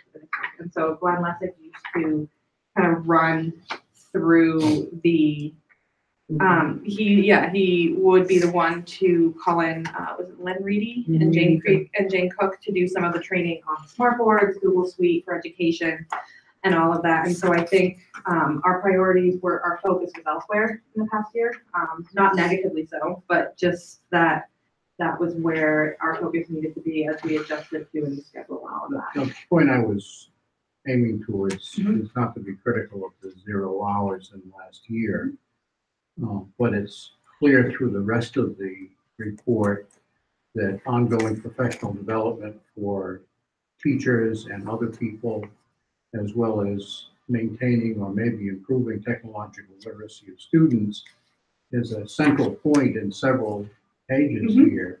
Yep. And so it seems to me that those major points can't be addressed without changing the amount of technology education that are provided to people. And, you know, no one knows what's going to happen in Connecticut after the election, but the current budget shows us only getting $20,000 more ECS funds next year and the year after that. So if we're going to make some changes here, which certainly seem to be desired, some planning for what you're going to cut in order to pay for this has to be part of it. The technology committee may not see that as their job. Probably it isn't really their job, but it's somebody's job. It has to be done, concurrently with this. I think we have to think outside the box too, because there are some, it is true that the school didn't provide the professional development, but I know there's a whole bunch of us who've been on webinars, have been taking Google. So it may be a case that the traditional professional development that we think of is not going to be provided, but we're going to have to count the hours that we do on our own, or like this year when we were allowed to do some of our own professional development doing that. So I think it's thinking outside the box too, Jeff, because I don't think we're going to meet all the needs in the traditional way, not with everything else that's going on, and not with the budget constraints. I think that's the great thing about being a small district too, is just to echo it, not that necessarily to defend, because you said it's not a critique, but just that with this last PD day, we had the Discovery Ed webinar canceled because there was a change in kind of the staffing, and we're going to be getting an extra long webinar this coming Professional Development Day, but that didn't stop us from all of the social studies and science educators in the middle school meeting to kind of converge and say, okay, let's collaborate, see what we can share with one another. What have we tried? What hasn't worked? And so really working on that and just sharing our knowledge with each other. And I think if that's and I know that happens at the elementary school as well. Right. I think if that's acceptable as professional development, that's part of what we're going to have to do. Well, I don't think there are any taxpayers that would object to having this type of training being done on your own. At no extra pay. No, certainly. And then I'm not going to air all my questions about this, but I do have to say that from page 14 on to the end of the report, since the form is dictated by the state and federal government, the column that says how will you measure each of these dozens and dozens of places, it looks to me a lot like how will you report, not how will you measure. I think there's something missing in the reporting here. Thank you. Thank you. I'm sorry, I just had 2 quick questions. So, I'll make it quick. The review is going to be done by when from ATEX? Basically, give us a date. I think it's going to take about 6 weeks. Okay.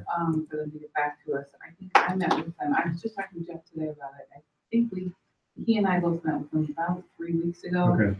So maybe about 2 more. 2 more months. Yeah. And then did you ever get that, there was a cart that was donated to us that we were purchasing? It's, Did we ever the get cart is here, the Chromebooks will be here by Thursday. that? Okay, And Jeff and I will be working on kind of putting them into the Google Suite, getting them to our organization, and they'll be ready by the end of next week, hopefully. okay. There was a, technical glitch. The PO went to, a different vendor and it went to the right vendor and then it got routed to Wisconsin instead of Oh, yeah, okay. rep. Yeah. So but we'll have them end of next week? Yeah. Good. All right, that's all I got. Thanks. Well, ladies, we appreciate your time. Thank Very you. concise. You are dismissed. All right. We added the review of the STAR data. Okay, so, I'm gonna throw stuff on the screen so you can see. While this comes to life, I will just say that, it really is such a pleasure to see what's going on with technology, to see the kids come in, can I get a Chromebook? And, it's just natural to them. And it is very exciting for me, and to listen to the teachers talk about the curriculum, instead of looking through textbooks that are provided by some company that are outdated by the time they ever get printed.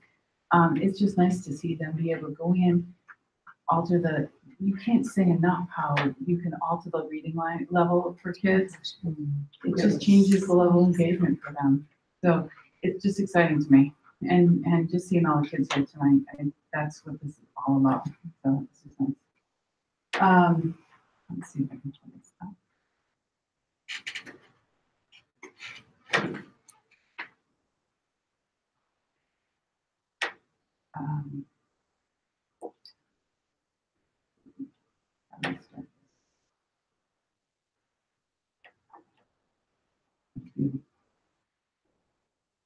Okay.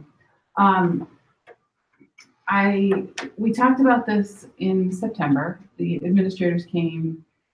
We had done some work on the school advancement plans and the district advancement plans.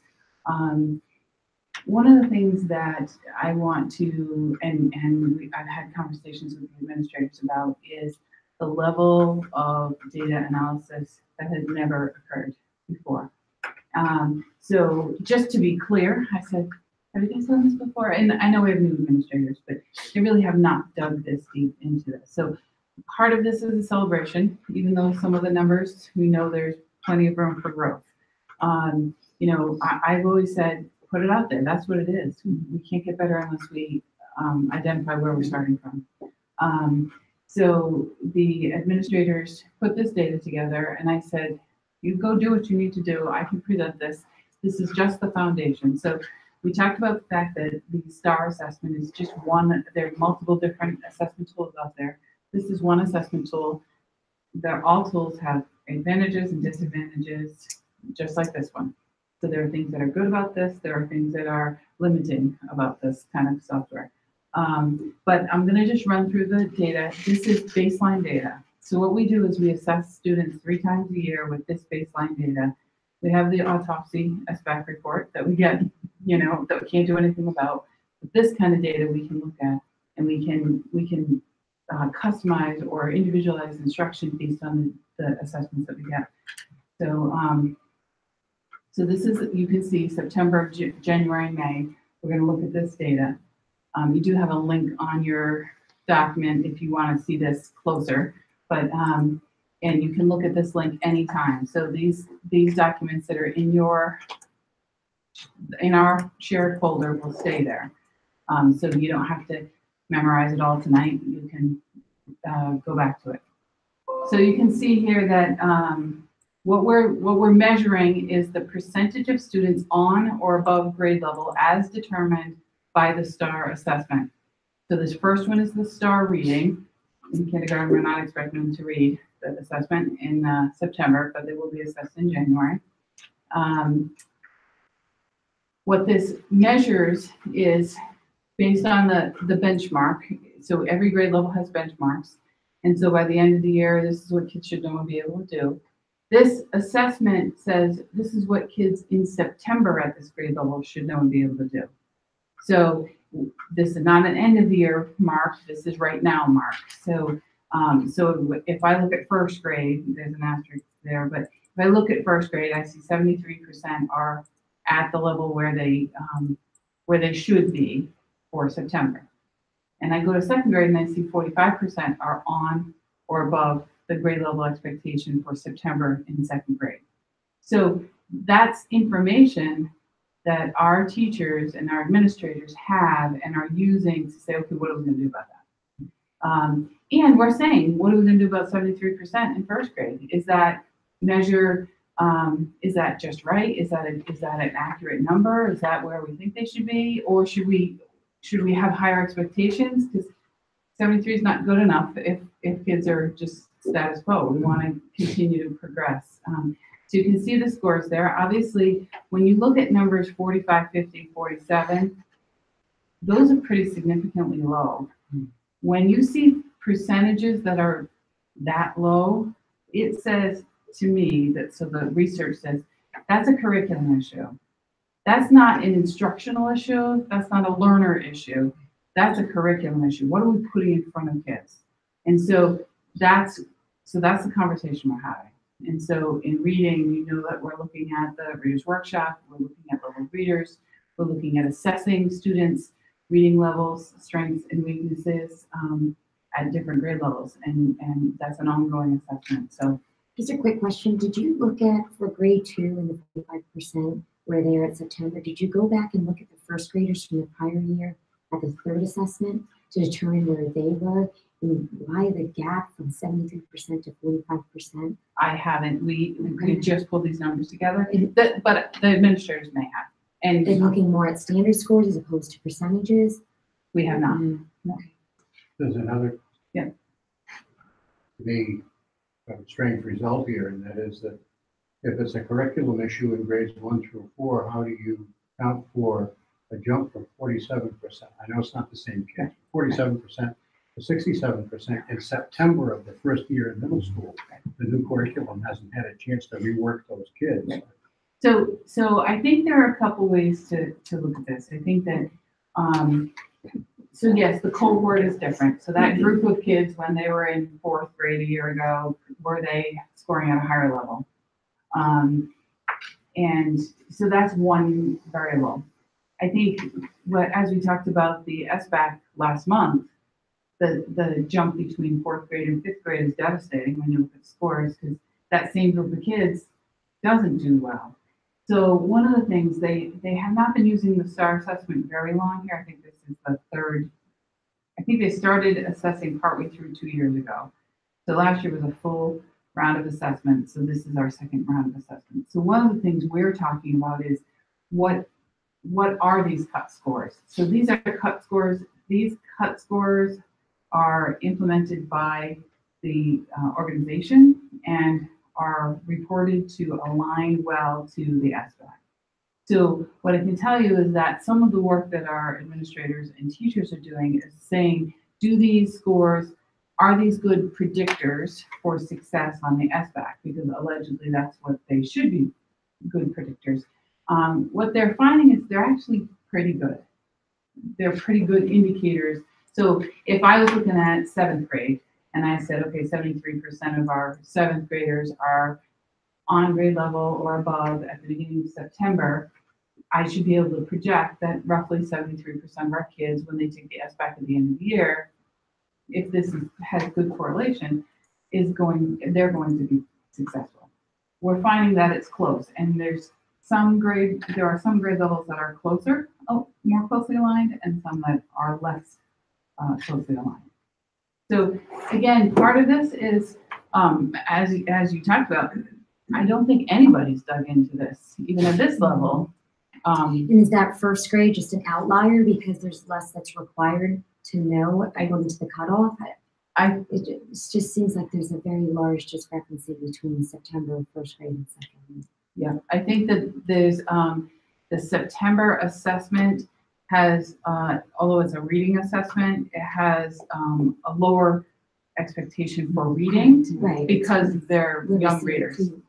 reading? So they score higher on that September assessment. I think that score will drop a little. So how does that first grade level equate to other standardized tests such as like I don't DRA or, how did the district do on other? The district assessments? is pulling, the teachers are pulling together DRA and STAR, and then they're using reading levels. So that's what data teams are doing right now, is they're pulling those data points together. And what I can tell you is at the elementary level, and it's a little different at each level, but at the elementary level, they have a huge database for homegrown database that they've created. So first grade is in a Google Sheet, and so teacher 1, 2, 3, 4, the names are on there, the students, and so you can see their September, DRA, their STAR, their, each one of the assessments that they're taking. And so, and then each grade level has set cut scores, and so all of the kids are color coded, so green, yellow, and red. And so if you're meeting that grade level's benchmark, then you're green, or yellow or red. And so then what happens is the data teams come together. So multiple grade levels, teachers come together and say, okay, let's look at these scores. And so I have my class and I've got, 10 kids in the red. And so I know, so they're doing some oral reading fluency and reading, so they'll be doing different levels of assessment. So I might have fluency as issues, or some of my kids are comprehension issues. So Jack might have similar. So we might regroup our kids. So I'm taking fluency and I'm doing some fluency intervention. Jeff's taking the comprehension kids and they're working on comprehension strategies that they're teaching kids. So again, this work is what should be happening and what is beginning to happen. The SRBI or RTI in different states, the intervention model is something that was supposed to be in place. I think that we are fine tuning that. And I would say this is a strong start, but it's a start. We're not there yet. But I think teachers are beginning to see how this is working. And so part of that is trusting and working collaboratively. So it was great hearing them talk about coming together and working collaboratively. That's my dream. Like, I am so much better when I work with a team because I have better ideas. We can share ideas. Your idea works. Mine did or didn't work. And so we're sharing ideas. So that's what's happening at our grade level meetings. We're getting there. So where's the shift from their Google spreadsheet to actually using that data?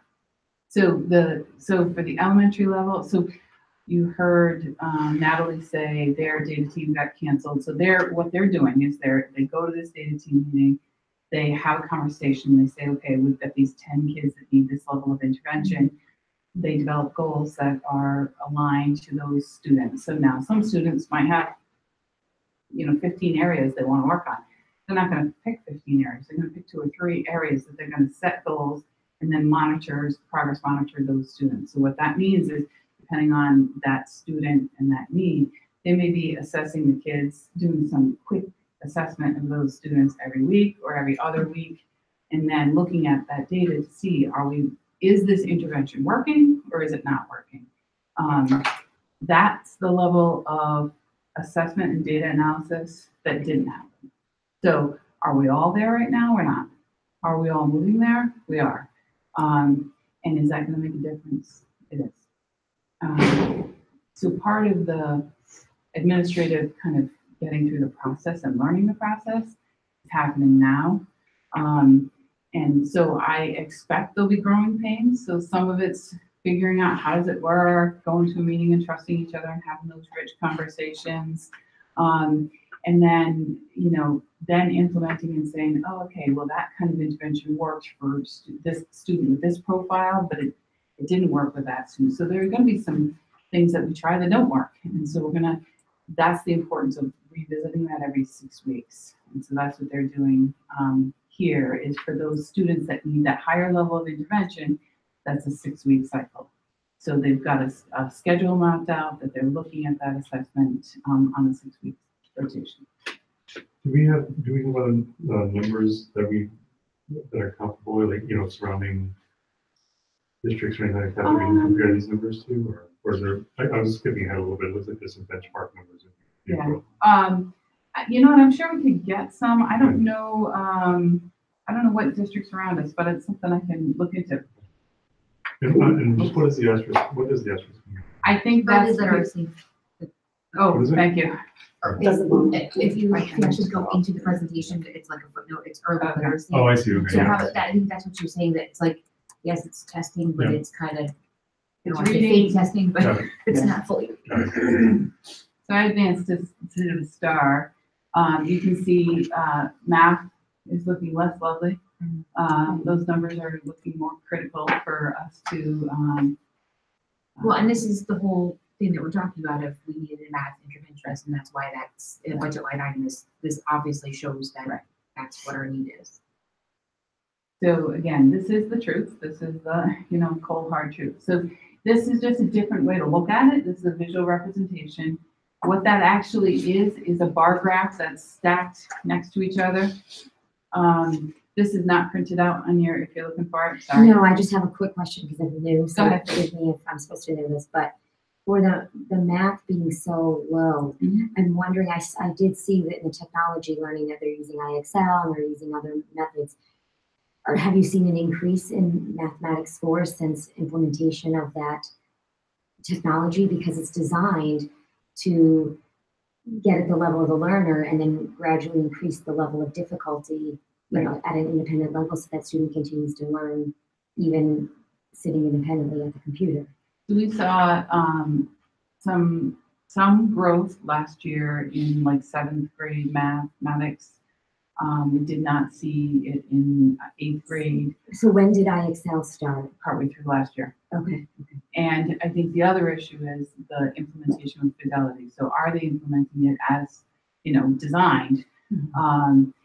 And I think, to be fair, there have been so many areas that we're working on all at the same time. And so I think part of that is exposing different teachers to the different types of curriculum and technology opportunities there are out there, and kind of exploring that and getting that buy-in, and then looking at the results. And so if we don't implement with fidelity, we're not going to see the results, and then that's kind of a negative cycle. Well, it doesn't work, so we're not going to implement it. So part of that is, just exploring it. I don't think they used it before partway through last year. So I think last year was the first time they started.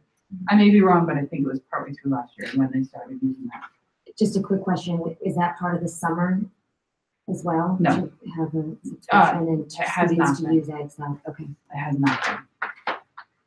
It certainly could be for the kids that have technology. Not all kids do. So this next graph is what it actually is a bar graph of every individual student. And so you can see green and blue is on or above grade level. Yellow and red are those areas that are below for the September assessment. So it's just a different way to look at it.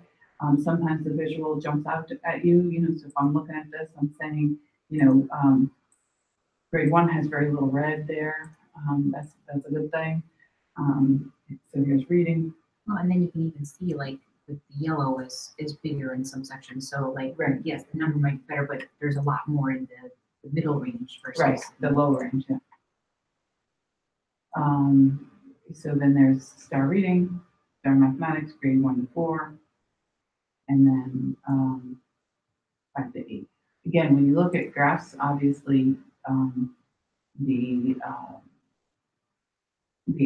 y-axis number changes from so they maximize the visual space to put these graphs, but that's why it's important to know what the actual number is. 43 looks like a good graph, but until you know that it's 43.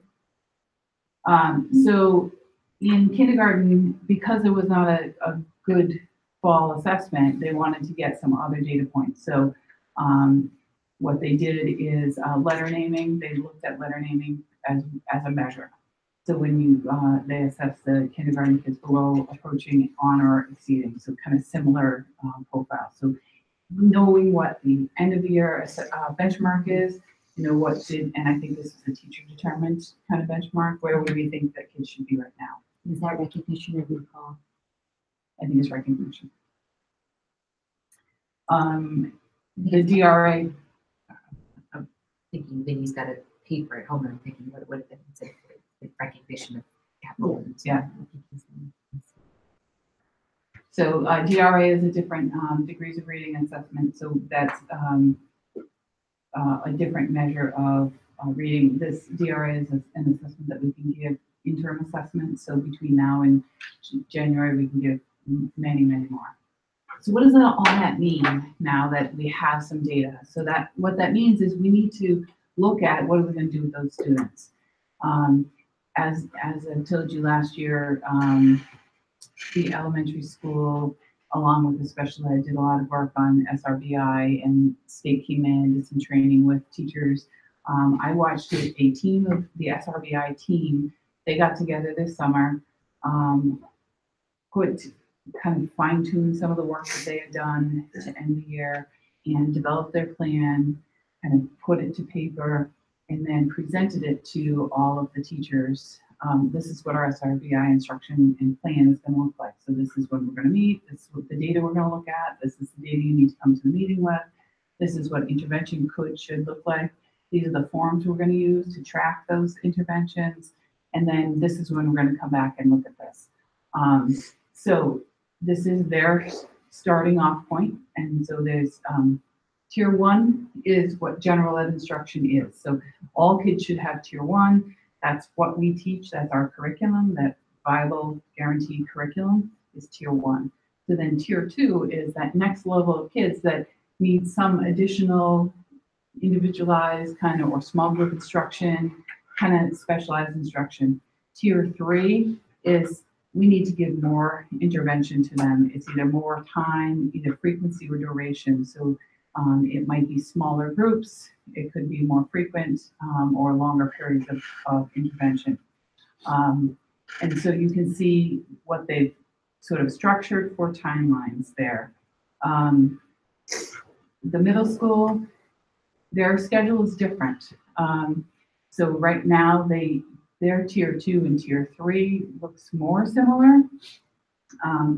They do have like a flex block where students can get some extra help, but it's more student driven as opposed, and like a teacher may say, okay, I want to see you during flex today. But it's not as specific as, we're going to increase your reading fluency from this to this in this next period, this is how we're going to do it. So it's more,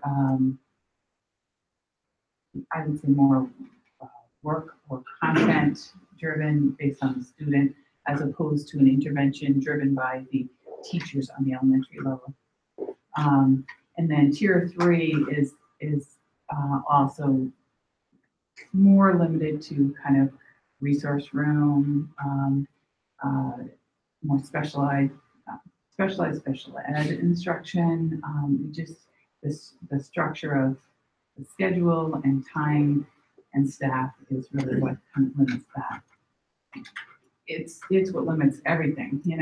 You could provide more individualized instruction based on schedule and time and length of day and number of minutes we can keep kids awake at night, that kind of thing. Yeah.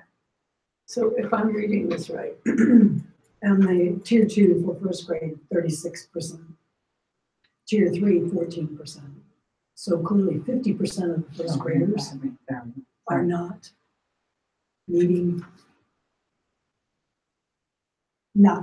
need intervention. That's correct. At what point do we think that perhaps our expectations are off for 5-year-olds? Well, so I think that's 6. Well, some of them start at 5. Well, yeah. Right. So that's the argument, right? So are the Connecticut state standards too high for our kids? Are the Connecticut standards what we're assessing our kids against and measuring them against? That is. So one of the things that when we look at intervention, So I know what you're saying. I don't have the answer. I think that that's an opinion. It varies from person to person. I think that there are some students that can meet the expectations and do and fly. Is the 50% of first graders not meeting or above the expectation? Is that because the expectation is too high? We haven't taught it in a kind of formalized, structured way that meets the students' needs? Is it that we're not individualizing instruction well enough for them? There are a lot of variables. It might not just be that the measure is too high, but that's, it's certainly an opinion that a lot of people have. It's very common. And so I think I can't answer that right now because I want to see over time. I know that we have some curriculum work to do. And I think as measured by the STAR assessment, is the STAR benchmark too high? So is that too high? And so and sometimes that happens. After you use an assessment for a while, you see, well, the September benchmark for first grade is always 50% of the kids that can't meet it. So maybe that's the benchmark. Because they're emerging, just emerging readers. And that's what my question is like looking at this is like, I think, wouldn't we be more concerned if, when's the next? January? Yeah, January. So January, so this is the 3 test one. Like, if these numbers are exactly the same in January, that we still have 50% getting tier 2 and tier 3, then I think that might be, no, the standards aren't necessarily too high, that we are missing something in it. But the standards change. So for the STAR assessment, what is expected in September won't be the same as expected in January.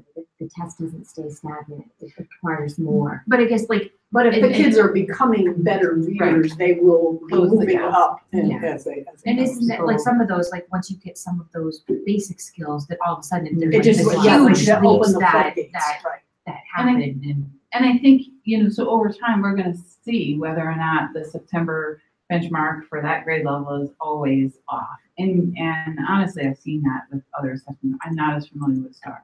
So I just have not used it as much. But, I think that we're going to see in 3 years in a row, if that September mark is always low, but they're always meeting at the end of the year, then maybe we need to look at that. Or maybe it doesn't matter. I mean, if they meet the benchmark by the end of the year, it doesn't matter. Are there other districts that are actively using STAR? Yes. Oh, yes. Oh, yeah. And when you talk to other superintendents that are using this, are they finding the same data points over the same grade levels as being an issue perhaps? So we're not having that conversation right now. Yeah. We're just not, honestly. Brand new. It's not, and I think that superintendents aren't having that conversation. It's not that we shouldn't, because we probably could and should. It's that, we're talking about school safety and, a lot of things, legislative changes. But if you knew, let's say, Killingly was using the STAR assessment tool, you would pick up the phone and call, and say, hey, we're looking at this and this seems off. Are you finding this? Right. And I it's that balance of push, pull, and support. That's the way I look at leadership. Is we're supporting teachers. We're introducing a lot of content to them, assessment, instruction, curriculum. We're introducing from a lot of different areas, and we're at technology. We're doing a lot. So we're infusing many pieces. Social emotional learning. There's just so many, and so then it's that kind of supporting them to learn and make the next steps. Kind of pushing their comfort level, because I want to do. I haven't done this, and so 40% of my kids aren't meeting the measure.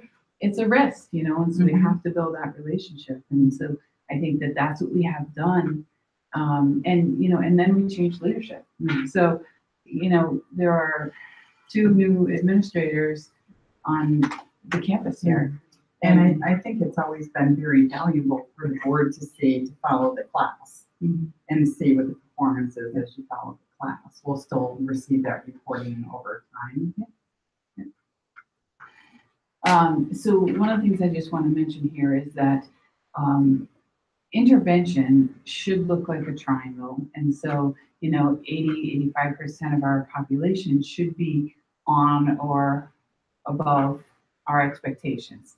And it's that, 15% that's left that should be in either a tier 1 or tier 2. 10% in theory, 10% on tier 2, 5% on tier 1, tier 3.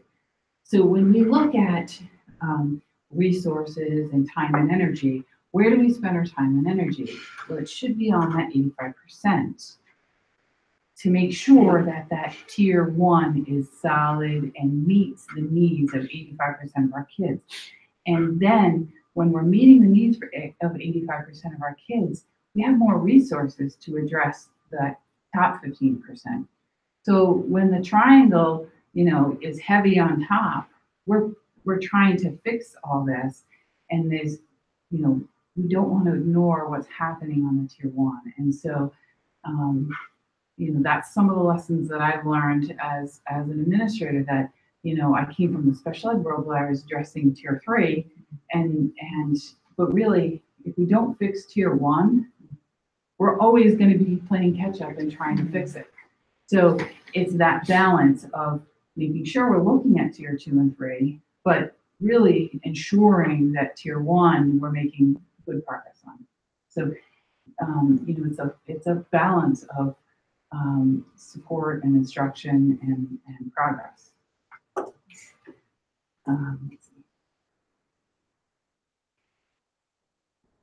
There we go. Sorry, hold on. Let me see if I can get there now.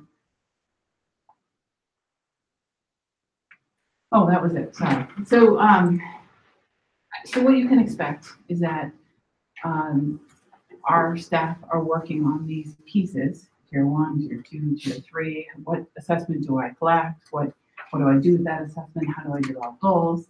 So our teachers are working on that. Our administrators are working on facilitating that in a safe, nurturing environment.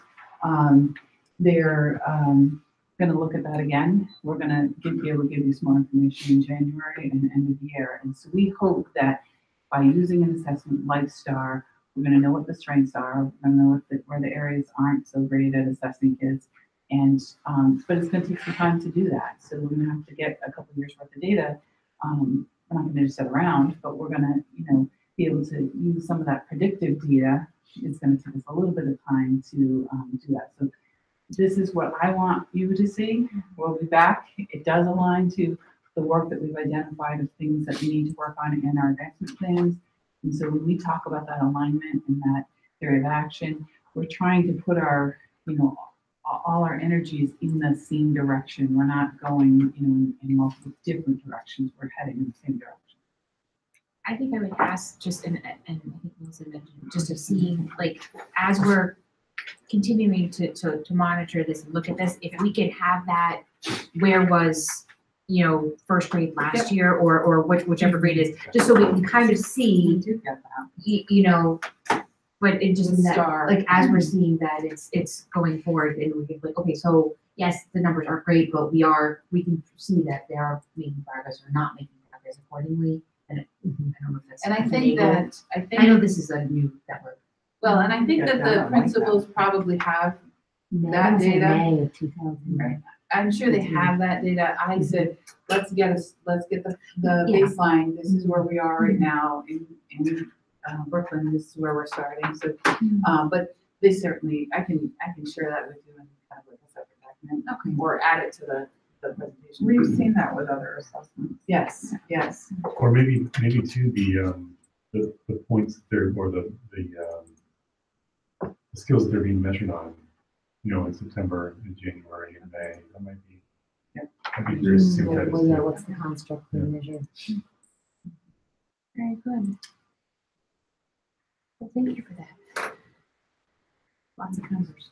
Yeah, there's a lot of information, but if you don't get it, you gotta start somewhere there. Okay.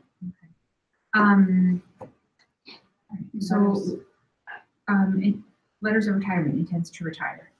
Would you like to read each of the letters or? Sure. I don't know if I included the last one in there. Did I? The email that we just got? I don't have that, but I have. I was supposed to say I have the email. Yeah, I'll give it to you. I'll pull it up to you. Wait. You do? All right. And I should have brought these in September and I didn't. After these letters, I had them. Okay. I noticed one was dated August 18th. I'm sorry.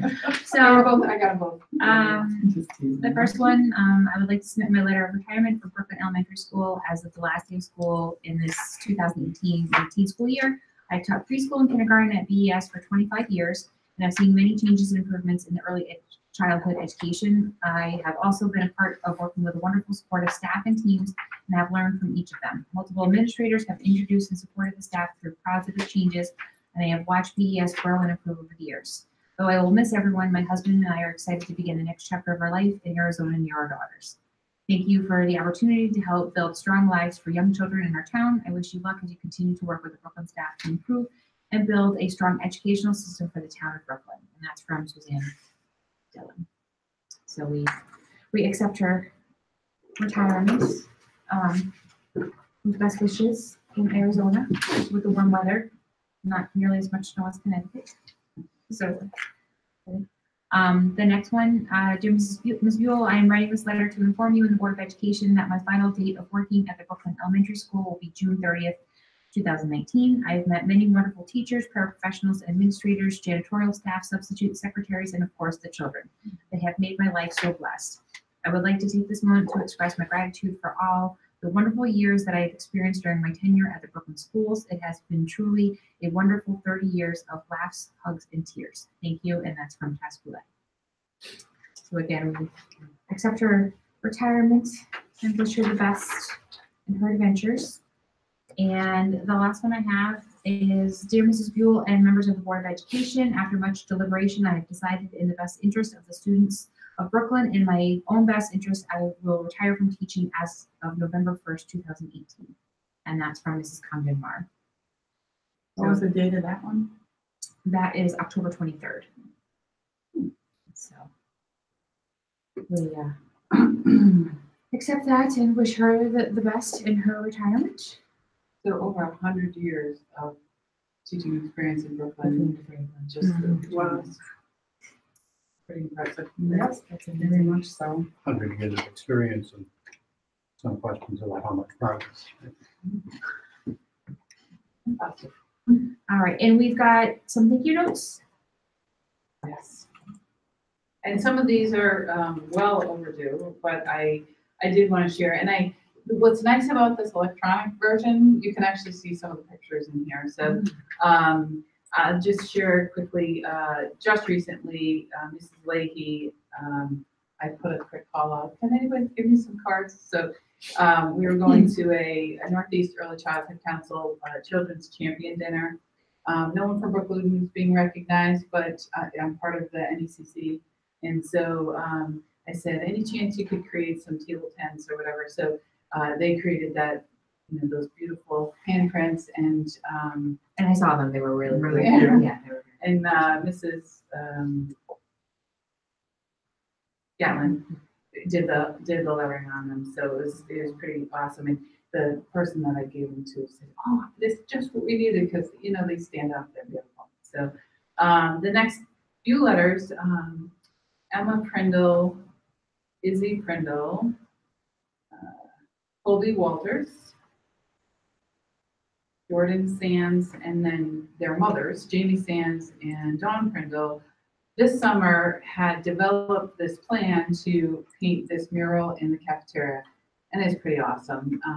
So the whole food theme, healthy foods and active. If you can see it, most of you can see it, right? So, so it's pretty nice, and so these are overdue too. But I finally caught up. I made sure I got mine. Then this summer there were also several students that came in with Mrs. Brady over the summer. So she has two sons, which she recruits on a regular basis to come and help. Voluntold, I think. Yes, and it's pretty awesome. But they came in over the summer. So they had, with this leveled reading program, we had many leveled books that needed to be unpacked and stamped and delivered to classrooms, because classroom libraries with this type of reading requires kind of an abundance of books.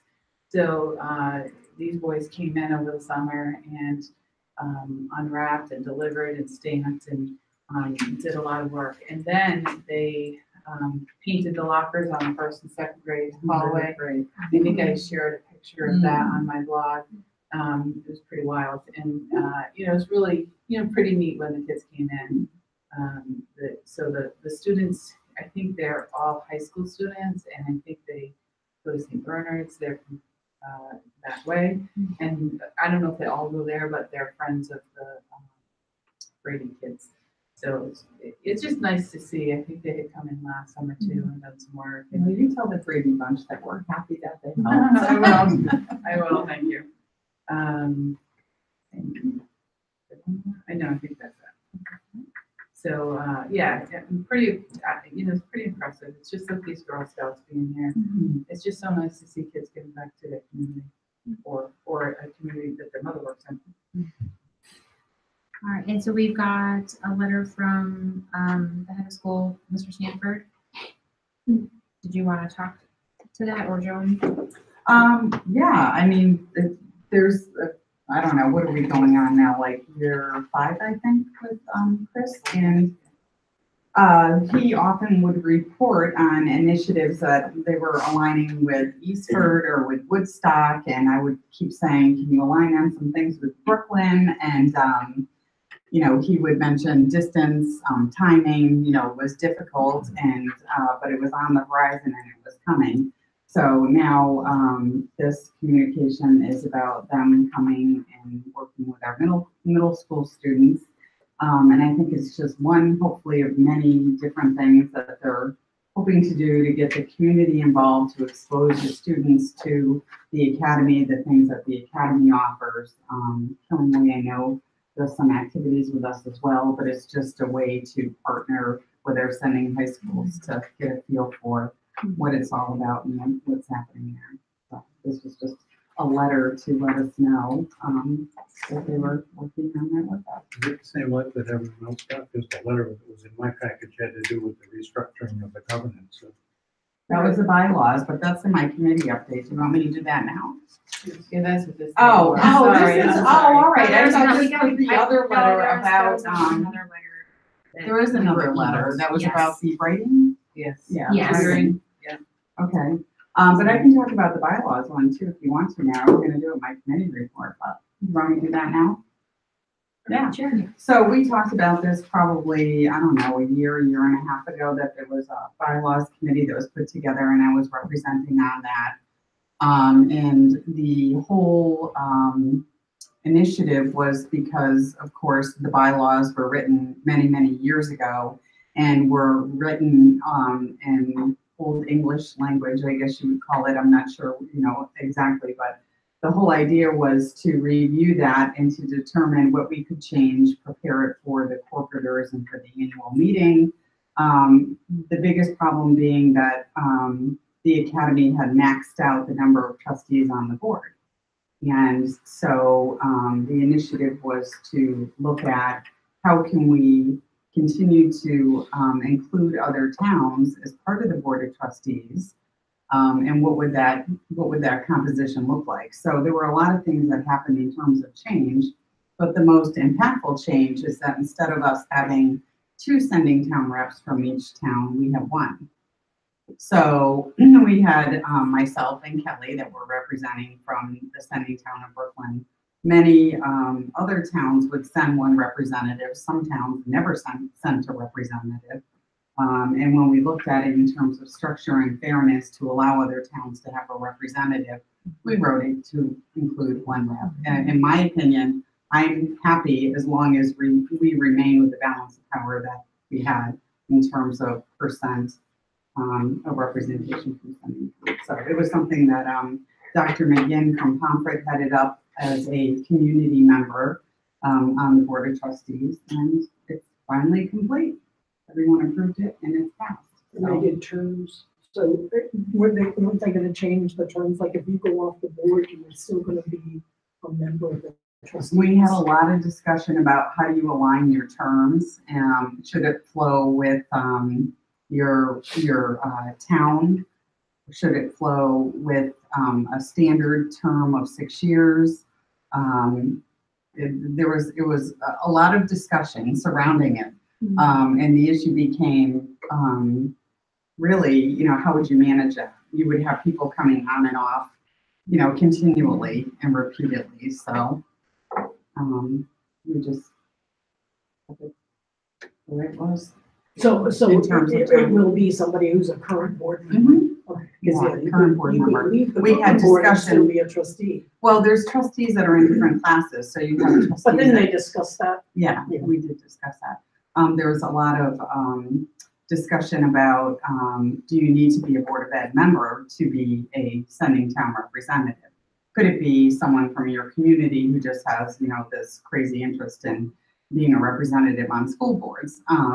And some were in favor of that and some were not. In some respects, that's really what your community representatives are, and they may be honorary trustees already. So, yeah. It was interesting meetings. No. So did it work out that the balance of representation for Brooklyn is the same, or at least as good as it was before? In terms of the number of sending town reps that will represent as a whole on the Board of Trustees? Meaning No. sending towns, or Yeah. you're saying Brooklyn? Obviously, we're from 2 to 1 Yeah, for so- representatives, but the That's whole why I couldn't idea. follow your comment that said that it worked out that the balance of power. Well, that's exactly it. I mean, the bottom line was, okay, so there's 33 trustees that are representing 3 different classes, as long as the sending town reps still have that same representation in terms of numbers. So yes, it does. So you included more towns. Right, so there's availability for more towns to participate as they recruit from other towns. But each individual town may have reduced presence. on it. Right. And maybe I'm technology challenged or something, but We know the one about Chromebook. yeah. Chromebook. But the governance documents don't appear on Woodstock Academy's website, the old one or the new one. And I know that over the years, there have been many discussions about whether they're truly a public corporation or not, so they're not required to, I believe they're not required to display that, but I, for one, would be interested in seeing the governance documents. I guess they must be included in the one copy of the manual they sent with this letter. There are 2, and I passed them on, one to each of you in your, president. I don't know if others are interested in that as well. Oh, it's a small thing. I Yeah. know it's a big. So there were 2 separate documents that were merged into the one. Here you go. No, All right, well, I get plenty I'll make a more. copy and bring it back here. All right, thank you. I can get dozens. Yeah, I mean, one question to ask is why they don't make it available to the public. I would think. I'll ask. Yeah, but I think that your reasoning is exactly why. Well, Now they're an independent I public know school, very they don't well have it to. is. No. All right, Brooklyn's best. Alright,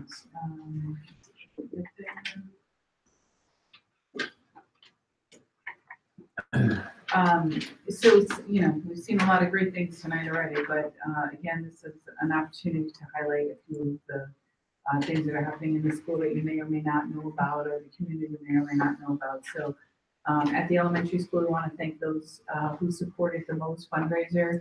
You remember when Mr. March was here and sang for us or played for us, and so that was his fundraiser, I think one of many. Do we have any idea how much that? I have not heard. Okay. No. Encore blocks are up and running. So Encore meaning the SRBI intervention blocks. All goal setting conferences with teachers have been completed. That sounds like a little thing, but it's a huge, it really is incredibly important, and can be a cause for angst for teachers and administrators both, but I think it's important work, and so it takes a lot of time. They take time and effort to make sure that teachers' goals are aligned to the school goals, which are aligned to the district goals. So, the SRBI committee, which is what we talked about, had presented to the staff in October. They did a great job.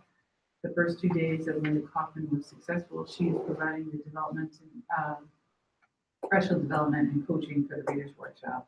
So that's embedded, ongoing kind of work that she's going to be doing, teaching how to teach it, and then modeling how to teach it, and coaching how to teach it. That's from EastCon, that work.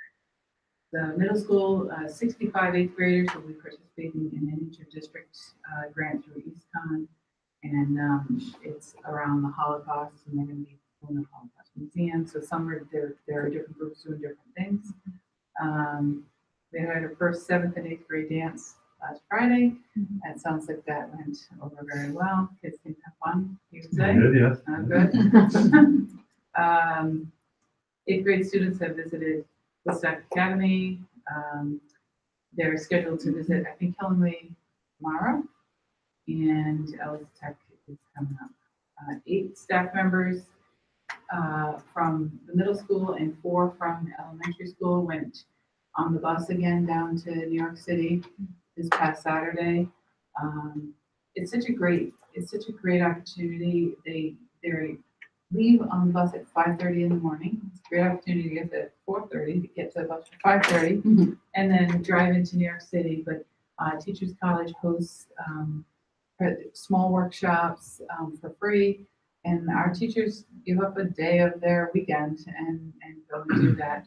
I think the teachers that weren't there, some of them were at the color run that happened this weekend as well.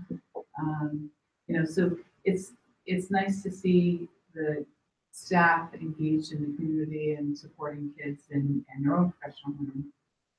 The girls and boys soccer teams are both in the playoffs, and I think today was the cross country championship. I'm not sure if that's the state's. Yeah, through VJC. Thank you. That was today, and let's see, district-wide, I did just want to add a couple things that the PTO color run was a great success. It was nice to see families out there being active and playing and laughing and having fun. I know that they did, that was their major fundraiser. I know they did raise a decent amount of money, and anybody that doesn't know, that money goes right back into schools and kids and activities that are going on.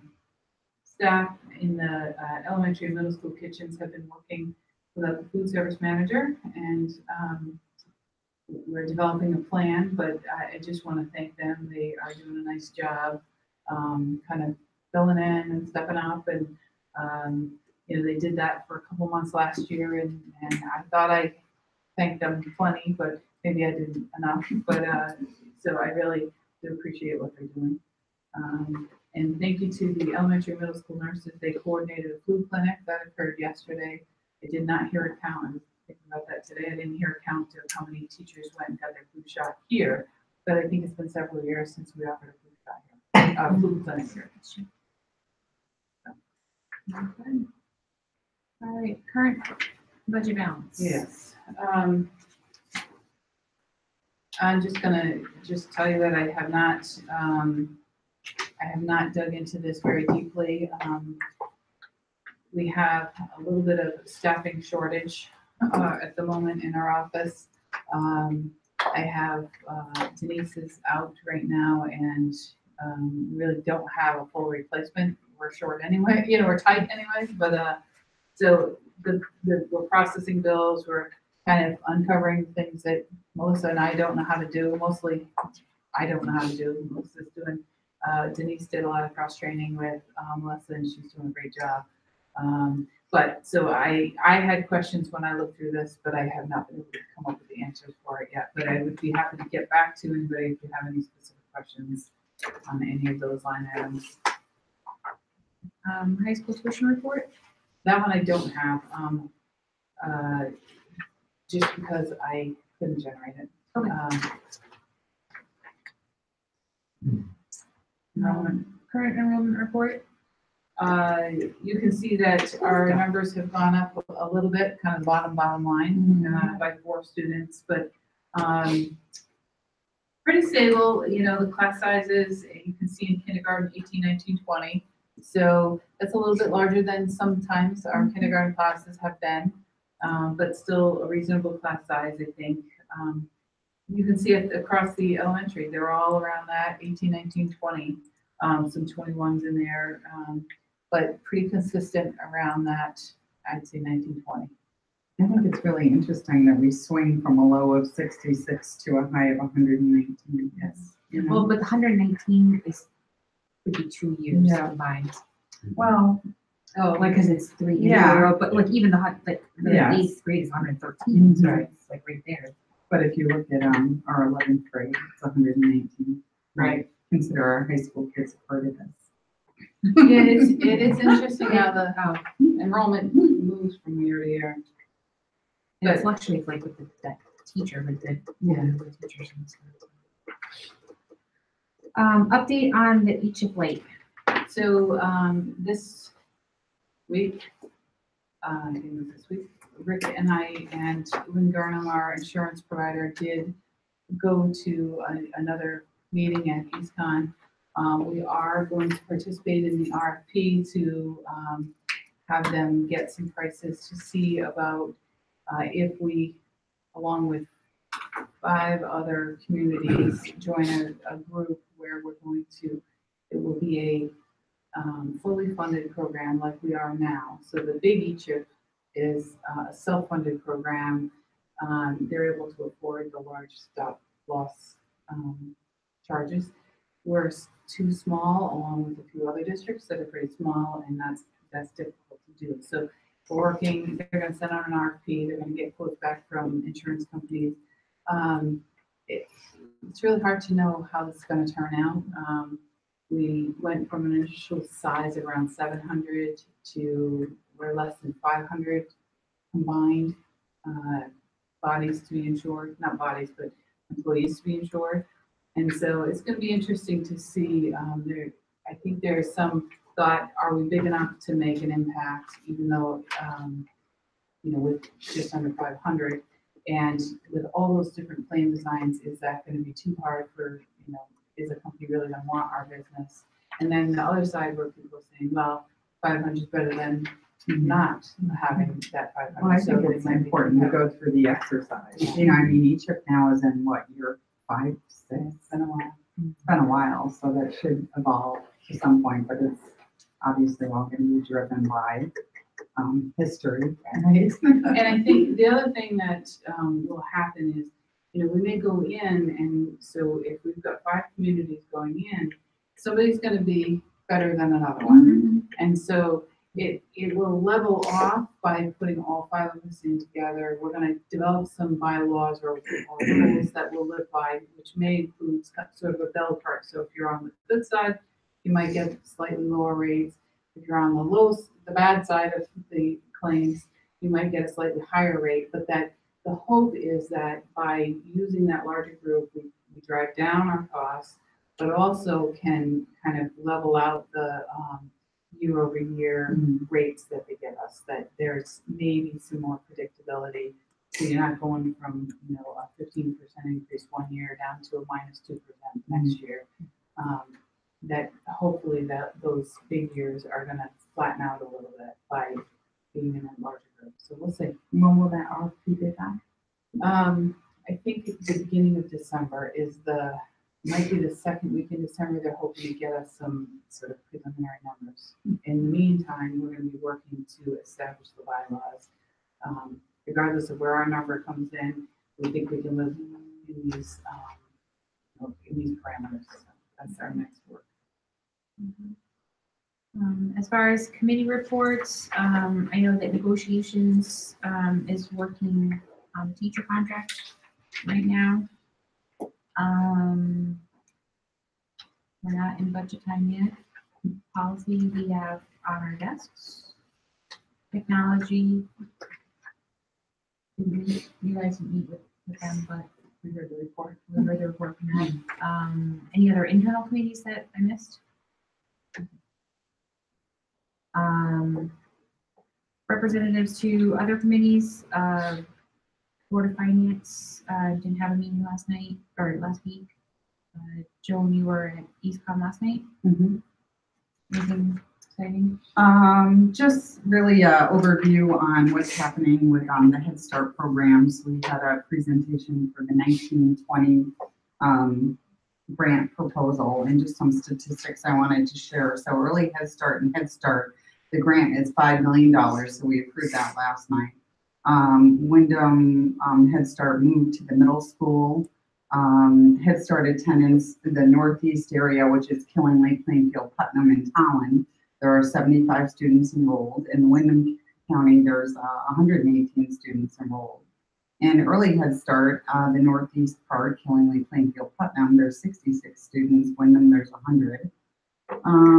They're making some changes. Gary continues, as a new executive director now a year into the role, to modify and make a bunch of different changes within EastCon. I think that the districts that are a part of EastCon are seeing those changes in a favorable way.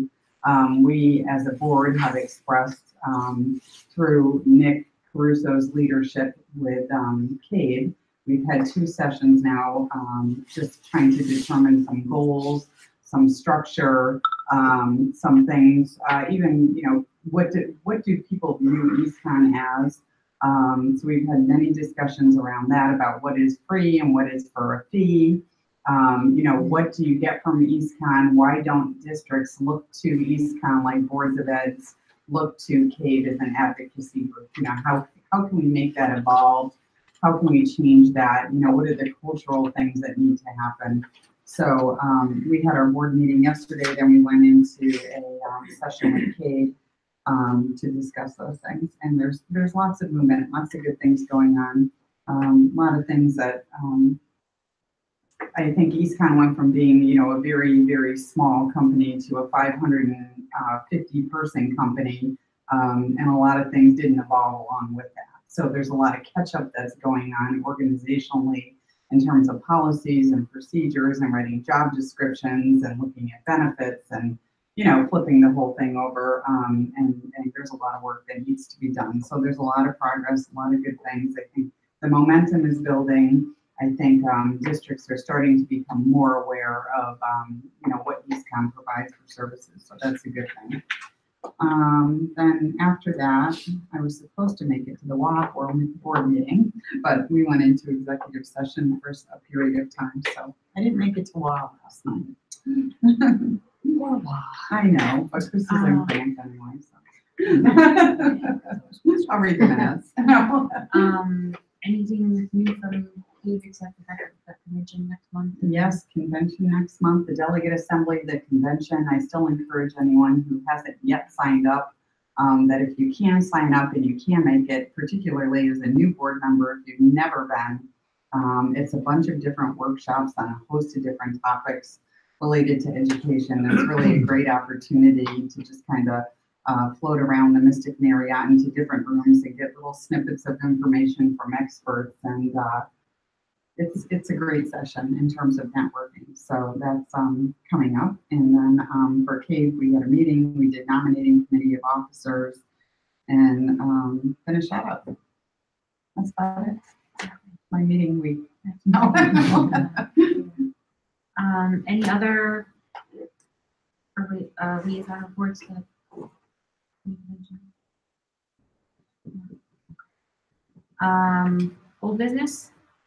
Just one quick update, the generator work is going, that you can see out the back window there, there are 3 big things that all look like generators. One's a switch and one's a generator, and I don't know exactly what they all are. We're working on the big box constellation. They are going to shut down the power to this school on November 5th in the afternoon. So like right at the end of the day, the power is going off so that they can turn, so the electric company will shut that down. They'll be working on the generator, tying the power into the generator. The 6th is the PD day, so all of our teachers will be at the elementary school or at the middle school, and then they'll pull the power back up that afternoon. We will be doing a live shutdown of the power at one point once we're up and running, just to test the generator to see that it can handle the load of any difficulty. We don't know when that will be yet, but the company will come out and man that and monitor the actual shutdown and gearing up of the generator. Policies.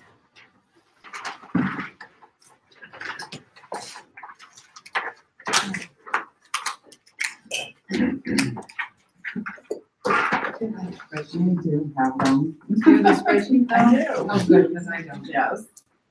I was gonna talk about the solar project that Rick's is doing, because I think it's interesting how they're handling it since they have 9 roofs. All right, yeah, and my water bottle to fill my last one when I was in my back seat, so. Glad it wasn't my Chromebook. All right, so can we pull out things that I got issues with first? Sorry. Pull away. All right, I need to pull out 5141.4.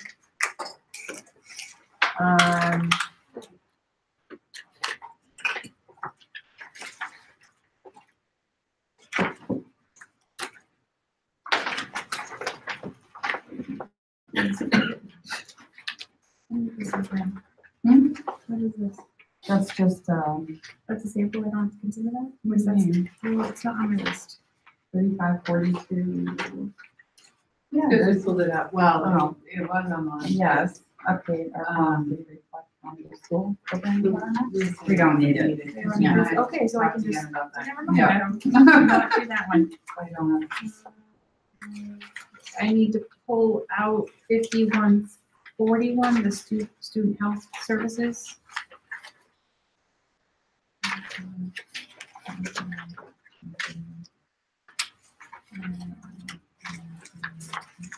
5141.3, the health assessments and immunizations.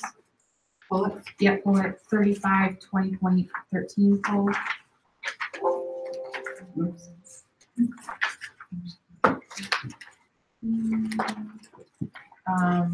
Pull 32, 31.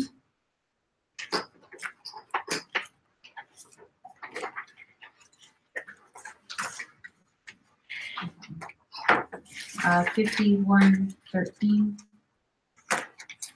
Sorry.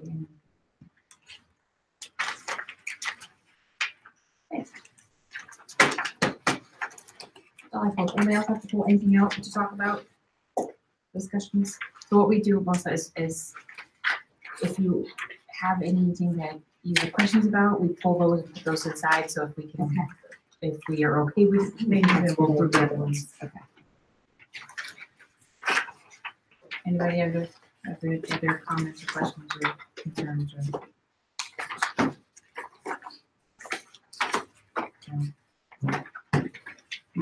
So do you want to go through So, pullouts? well, I can, do I do the pullouts first or do I just approve the ones or just? So, well, yeah, can we, you want to do that first? If you follow the recommendations on that, and move them through. Mm-hmm. So do those first, do you Yeah. think? Okay, that's for me. All right. So, I make the motion that we approve a policy 4111.3, 4211.3. Why is it written like that? Because that's, Because here it's oh, just it's 4111, oh, that's the, okay, right, regulation. And policy, 4111A, and policy 5113.2. That one and 50. This one. Looks like we did this 2 years ago. Doesn't it? All right, so Joan's got a motion to approve policy 2, 3, and 9 on your list of things. So Joan's making it first, and second. A second. Any other further questions on those? All in favor? Aye. Aye. Anybody opposed? Good, okay. All right, my turn. Okay, so on this one, so it's on 5141.4C. It says this policy is optional, and the paragraph is optional, so are we keeping it optional or not keeping it optional? Mine's crossed out. Anytime it's optional, we get rid of it. Mine was not crossed off, so I just wanted. Less is better. Okay. Yes.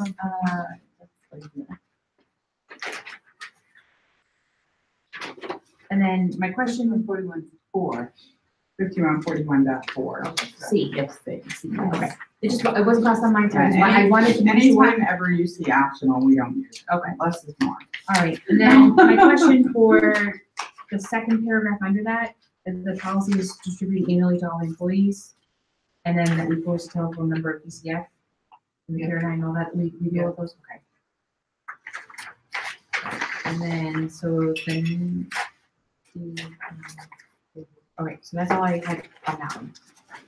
On that particular policy. Is that a motion to? No, we're gonna come back to the other one. Yeah. So as, so we'll, You said. No, we don't do that. no, Oh, That's you're all. gonna keep That's it. it. We're gonna keep it. no, I'm going through my questions. So Are you we're getting so more now- tired than I am? Yes, Sorry. Good. Sorry.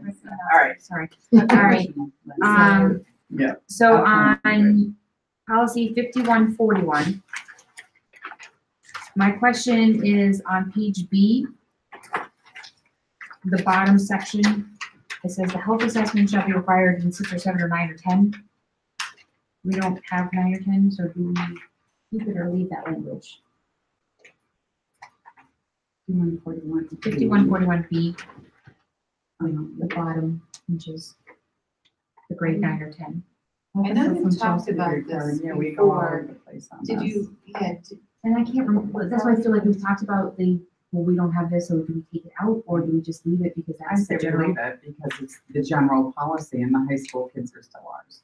Okay, I Even think though we've- we're I not- think we've taken high school references out. We've taken full policies regarding high school out. Okay. Right? I remember taking language out of high school students. So it doesn't really matter to me, I'm just, we're looking for consistency. I do remember taking language out of references to high school. because we are not, yes, there are kids, but we're not the ones that are gonna be doing health assessments, it would be whatever high school they go to, correct? Mhm. So should we take it out because we're not doing it? The statement says health assessments shall also be required in grades 6 or 7 and in grades 9 or 10.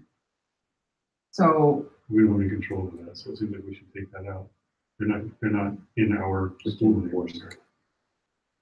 Because it wouldn't, their health assessments wouldn't be coming to our nurse Right, when- professionals, it would go to whatever district they're in, so wouldn't it be the district, or not the district, the school that they're in, that would be monitoring and regulating it, that they met their requirements. does that make sense? Follow that 2 different ways, but okay. So can we just take out and in grades 9 and 10? Yeah. Okay. On the next page, for C, there was an optional paragraph under 4. I just wanted to make sure if we were taking it out or not taking it out. Okay. On E, the alternate language, but I wasn't sure where the alternate language stopped. I'm not using that as a whole top. Just the tuberculosis testing. Yeah. So the immunization, vaccination. So the tuberculin testing that's on the first page should stay. What's alternate language on the second page should not. Okay, I just wasn't clear where that actually stopped, so. So that whole page is alternate language?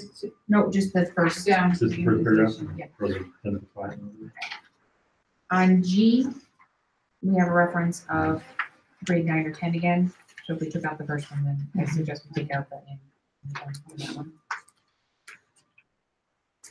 And that's it for that one. The next one I have is on 5141.3. Under the B section, where is that whole page optional? 5141.3B. So it starts with health assessments and immunizations continued.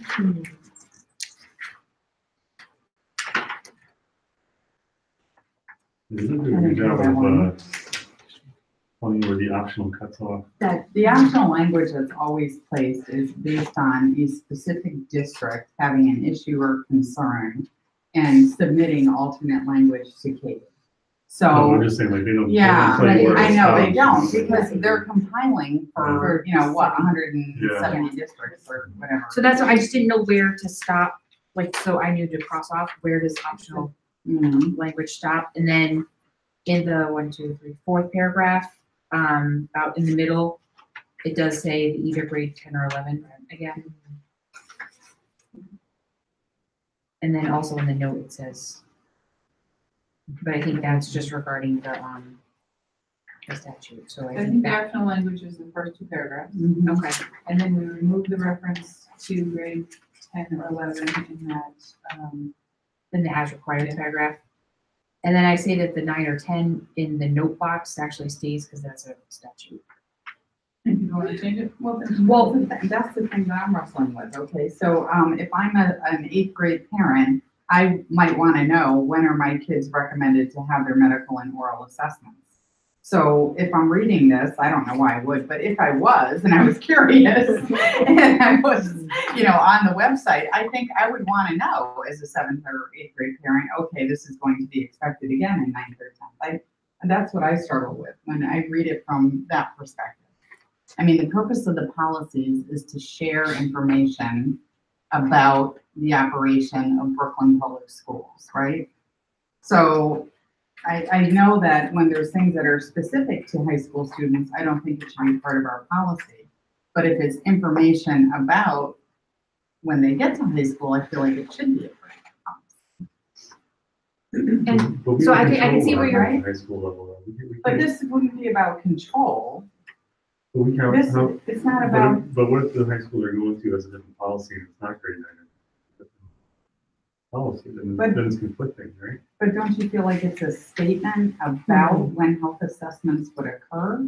It's not necessarily about. Well, it says required.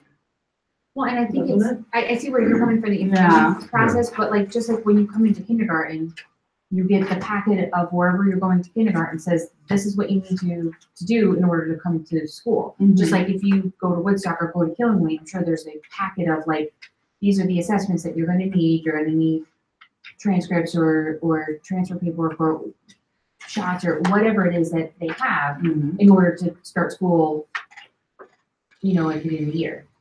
So like, I can see, I see the wrestling. I feel like the policies are. Yeah, I mean, I think it should be consistent, but then I think there are times where it doesn't necessarily apply to be consistent because it's informational.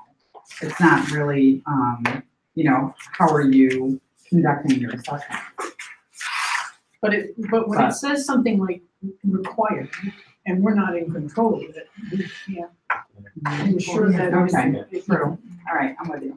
Okay. So my vote is to leave this note, it's just because this is referring You to have the to actual use statute. that, Yes, right. that's the actual statute, right. So I'm done with 5141.3. 3520.13. So right in the middle, the board on or after July 1st, 2018, when entering into contract, like that date doesn't matter anymore. It's just when entering into a contract. Right, because we're after July 1st. Okay.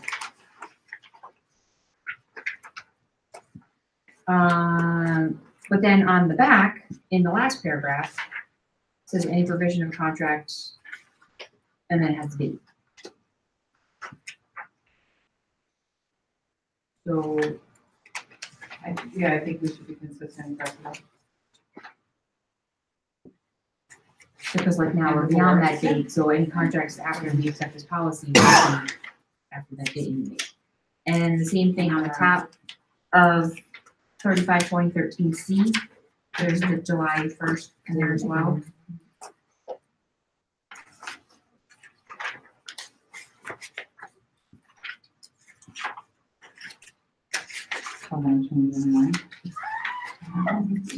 Privacy. It's all gonna change. So on E, so 35.13E,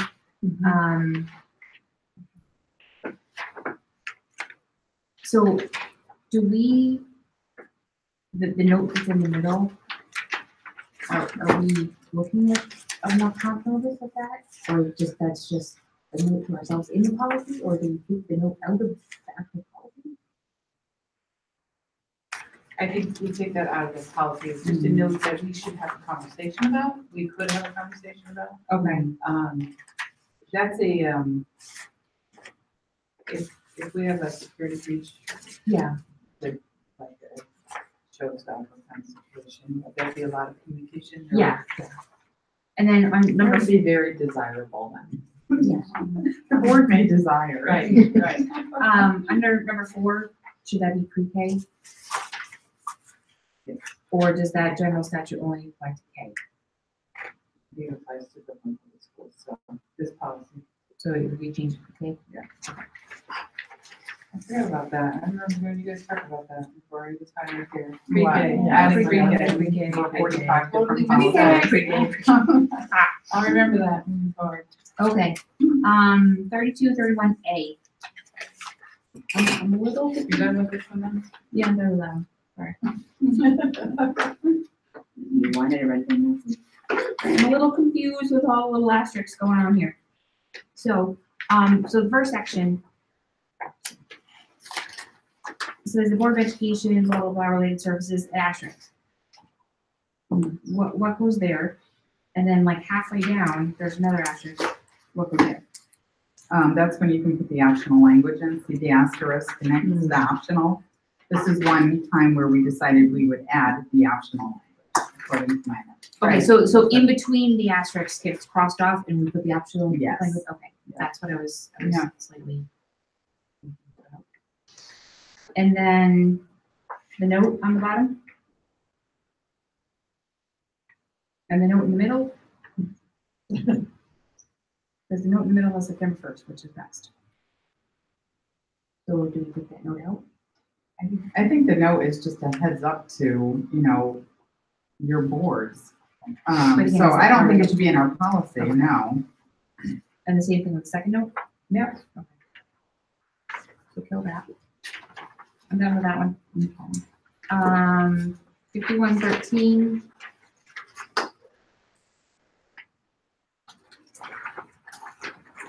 On B.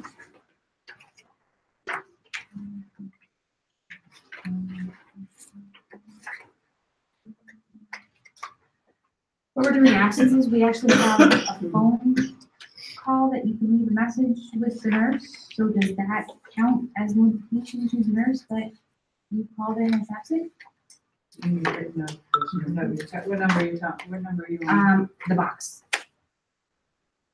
No, signed no. Okay, so I will say that I'm not sure that I've ever given a signed note in report. So if you, once you go over 10 days. No, this is for absences 1 through 9. So we asked you for a note, but you're not gonna get in trouble. You're not gonna get, you're not gonna get a notice, you're not gonna get a notice from us. Okay. Unless, you know, so if we get the call, we're not gonna call you because we Okay. know your child is out sick. Okay. But, and it doesn't matter whether they're excused or unexcused for the first 10. Okay. Once 10 hits, then. Okay. No, I was doing that like documentation thing. I'm like, oh my God. Yeah. Yeah, guilt's going there. Never written this one. Triple F.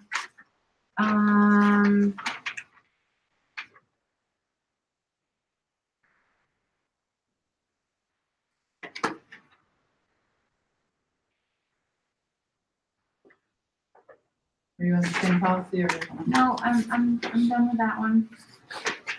This is on the back side, which is policy we just accepted. Can we make an amendment to our section? Because it has version 1 in the title. I've already posted it. Oh, it's 5113.2, which we just technically accepted, has version 1 in parentheses. Okay. On the title, so just a.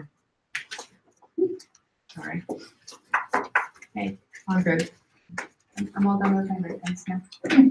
Okay, so I will entertain a motion to accept policies 5141.4, 5141, 5141.3, 3520.13, 3231, 5113, and then 5113.2 with a slight revision that we forgot the first time with the amendments as requested.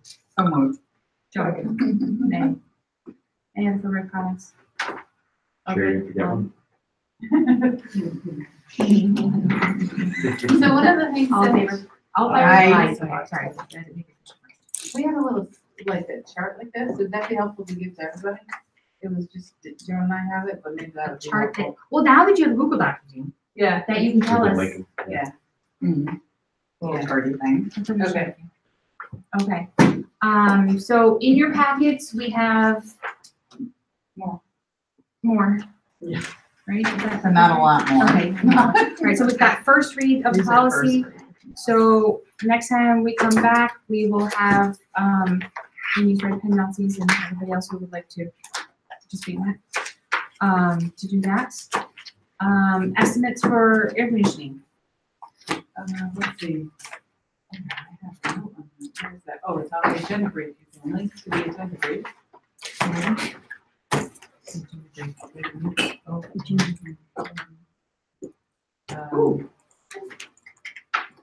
that's on it. No, that's personal best. Okay, so remember we talked about this? Yes. The hot August, September that we had? I did reach out to Roger LaFleur and just ask, could you, without, having a big RFP or anything, can you just give me a quote on rough idea of what it would cost to put some air conditioning in? So he reached out to 3 different companies that he does business with, and what was interesting is he said, those big units that they put on top of the roof, that it's variable. The buildings, the structures of the building, the roof that we have, and then what if we put solar on the roof, how is that gonna impact? So, but one of the things that they're moving away from is that old standard big unit on top of the roof, air conditioners. And so what do you call it? A variable refrigerant AC. This, and I don't know much about it. We just talked about it, but this type of air conditioning has no ductwork. It involves the installation of a 1/2 inch, 3/4 inch copper tubing. The cost to install is less due to less ductwork. And you don't have the roof mounting kind of issues on the metal roof, the slanted roof versus a flat roof, and that. So just generically speaking, he said, our schools are approximately 81,000 square feet. The cost per square foot for this type of air conditioning installed is approximately $16 a square foot. To fully air condition both schools. Now, that's assuming there's nothing that's air conditioned in the schools. And so just generally speaking, to air condition both of our schools, it'd be $1.3 million for each school, so $2.6 million.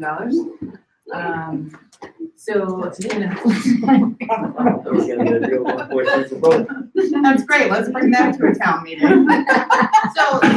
But you have the information now. Wow. But really, the other thing is, so what if we were to try to do, and I didn't get the square footage of, like, let's say a wing, 2nd, 3rd grade wing, or 1st and 2nd grade wing.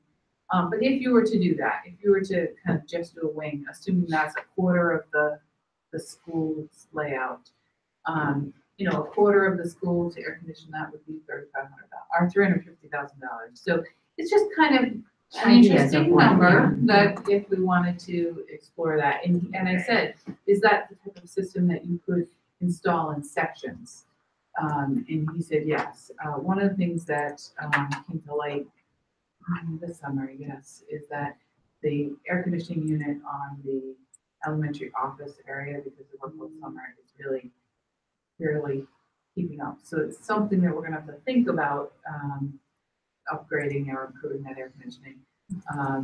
And so, I said if we were to do that, it's something that we could look at that system. Now that system actually acts as a backup heating source too. So for example, if we did have an issue with where a furnace went out, it could generate some heat as well. So I don't know enough about it yet. I certainly can get you more information if that's something you want. If we want to hold off on that, at least you've got the information in your. It cooled off now, so I think we're fine. We're good. We're ready to shovel the roof. Just for your information, the usefulness of those systems as a backup heating system is sort of edgy. Its efficiency decreases as the outside temperature goes down. So at about 0 degrees Fahrenheit, they make no contribution to heat. I knew you'd know more about it. Well, it's something to think about. I'm not trying to poo-poo that because the installation cost is a lot less. I think they're most useful if you're thinking about fixing up some places rather than air conditioning the whole building. And I think if it's 0 out, we're going somewhere else to look for heat, not staying here. But it at least, it at least is an option that has some variability in that aspect as well. So Just on the side, is that a reimbursable expense? So that's what I asked, and he said likely no grant funding. Right, likely not. He said the only It's not thing. required. Yeah, the only thing he said, if you could make a pitch for the air quality, there's some slight possibility. What about the increase in technology? In the Right, sense we of- have all those computers. But that's a legitimate thing of in the sense of like, if you're starting to get to the point where you've got more and more technology going into, like, you can't just have hundreds of computers in a school and then 100 degrees, granted, it's not 100 degrees all the time, but you start to get So into it's that kind of logic that you would apply to the question whether the state should pay for abortion. Yes. You might not overwhelm. Typically, the cooling of something like that typically applies to like servers, not really devices. Hey, I'm trying. I appreciate it. They just blow up in your pocket. Discussions of the food service contract. So, as you know, our food service manager left us a couple weeks ago, and we were kind of in this situation about a year ago without a food service manager for about 2 months, and here we are again.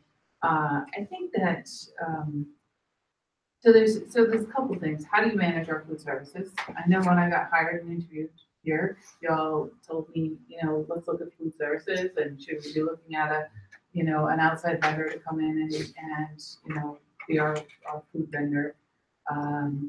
So that's something we looked at. We actually talked about it at a board meeting last year as well. The district had submitted an RFP to the state of Connecticut, which is a requirement in order to move to a outside vending source. That RFP was not acceptable quality for the state to even have a conversation with us. We would need to resubmit that if we wanted to get an outside vendor, Airmont or one of those both in something like that. Yes. We kind of find ourselves in this situation again. Okay, we've got no food service manager. The financial stability of the program is questionable. So most food service programs that are run by school districts are not profitable. You get to a point where there's not money to cover a shortfall. If there's a month that's a bad month or whatever, food costs change. So eventually you get to that point where there's not, the money in the bank is kind of dwindled down. Roughly, I can tell you that our money has dwindled down. Our accounting system, I can't tell you exactly where that's at. It was being run, the food service was being run out of the QuickBooks kind of account. I can tell you what the bank statement says.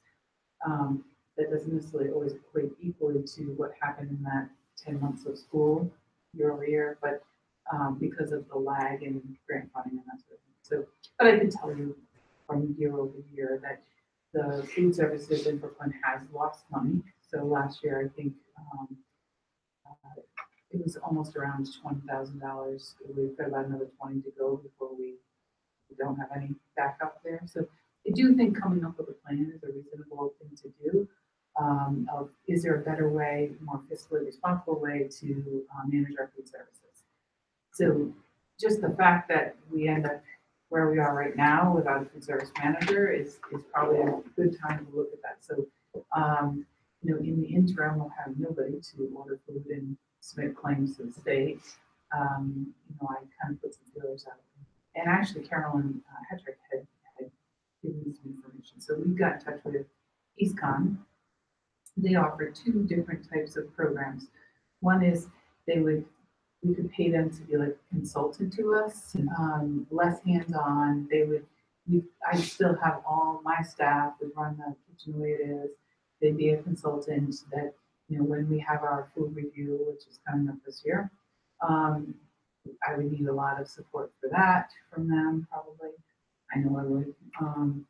And then the other option that EastCon offers is that they could take over fully. So they would hire our staff based on recommendation by the district, and they would employ our people and run the whole food services. So what was happening is I, you know, found out a week before Carolyn left that she was leaving. So I had a meeting with the staff, talked to the staff about what Plan B was, and I said, well, we're gonna go back to what we were doing last year. You know, you're gonna track food, we'll order food, we'll put together menus, and we'll do the best we can to get everyone fed. It's not the greatest plan in the world, but everyone's getting fed. And so, and I then said, you know, Carolyn had told me about the EastCon options. So, you know, lots of questions. What does that mean? What if we, you know, left the Brooklyn employment and took employment with EastCon? What would that mean for our pay? And so, kind of simultaneously had a conversation with EastCon, and they're interested in doing that plan where they would just take, that would be kind of most interesting to me, to have them just take it over. And so they talked, the director talked to Gary Mall, the person in charge of EastCon, and kind of advocated that if they were to hire the Brooklyn cafeteria employees, that they would keep them at the same rate of pay. So one employee that gets benefits would still get benefits. So I think they're motivated to, there are people who would not, if they hire someone tomorrow, they would not get paid what our people get paid. But they would honor the wages that our people get. So kind of then had the conversation with their union representation. I had set up a meeting at the end of last week, it got pushed to this week, it got pushed to today. And so the contract language really says that we need to negotiate the impact of that, what happens to those employees if we should eliminate their position with the board. So we had some initial conversations around that. I think the real issue, and you know, we're not there and it's negotiations, so it's really not public, but it just sort of had some questions raised. What about accrued sick time? What about, you know, how did our sick time and personal time and paid time off, where format that is, how does that compare to EastCon's? And what is the impact to the employee if they were to leave our employment and go work for EastCon? And so we have to negotiate the impact on our employees to, if we want to change that. So it's just, we're just in that kind of stages. I think EastCon does have some draft language that they shared of what they've done in other districts where they've sort of taken over or served as a consultant, but we're not quite there yet. So I'm always optimistic. I think we get there sooner, but we're not there. So just kind of slowing down. We've been very kind of straightforward upfront with the with our employees, and that I think is important piece. And so they know what's going on. They're able to ask questions and ask them great questions. So we'll just follow that along. Okay. I have just one question that we probably even should know the answer, but when we have students that are on free or reduced lunch, Who picks up that cost? Does that come out of the lunch program? Yes, so Total national. cost, so there's just that much revenue lost. So as the population of free and reduced has gone up, our food program has lost revenue. Isn't it an allowance, though? It's not a full reimbursement. It's a meal, so it's a meal rate that you get, and so I don't think A reimbursement from the state? Yes. Oh. And so, Isn't that part of why we have to raise the other lunch prices is to try, that's to balance out a little bit of that, so there's. So I think we're charging $2.95 at the middle school for our lunch, and so I don't think you get reimbursed $2.95 a meal, but it's a lower rate, but that's what they figure the cost of making Just the the food. And so just from a numerical standpoint, if we were to go to EastCon, like taking over the program, I think that between not hiring a food service manager, that kind of washes with the cost of the county EastCon. Some of the financial risk goes away because EastCon assumes the financial risk. And then there are some other costs that, like FICA and Medicare, that has traditionally not been billed back to the food service program. So that's sort of out of the general budget. It's $8,000. There's on different years, I think in order to keep the food services in the block, there have been different times that some of the costs of insurance has been borne by the Board of Ed as opposed to the food service account. So it's kind of that balance. So I do think in the long run, it's financially in our best interest to have somebody take over that food service program. The question is quality food, the quality of our employees, their assignment. Any employee is not guaranteed a job. These could choose not to hire them. So there is some risk there. So there are many factors. Have you talked to Scotland and Hampton? I have Those not. are the two that EastCon's running the programs. And they're running Concord. Concord too? Wow. And there, they did not hire all the employees. I mean, apologies to you, I guess, but No, I really believe EastCon when they say things. And I think this proposed contract that they offered is a good example of that. So I think I know you're still trying to put the whole thing together, so there's no sense getting too worked up about specific details until we get down to what those details are. But they have a variety of configurations of this program that they've offered. Yeah. And so, I have connections in Bolton and Hebron where they are doing more of a consultant model. Certainly to reach out to Concord. And so different schools have been in different districts have been in different places at this time. So for example, I think Concord had some people that were leaving, resigning. They were getting ready. They were 30-year employees getting ready. And so it was sort of like an easy transition. Okay, go hire your people. And so I think after the fact, I think someone did come back into the employment. Now, if one of our employees did that, said, "Yeah, I'm not going to go to EastCon. I'm just going to retire now," and then said, "No, I really want to go back to work," they'd come in at a lower rate because they're a new hire. And so it's just one of those things that you don't always think about all the impact down, as an individual or as.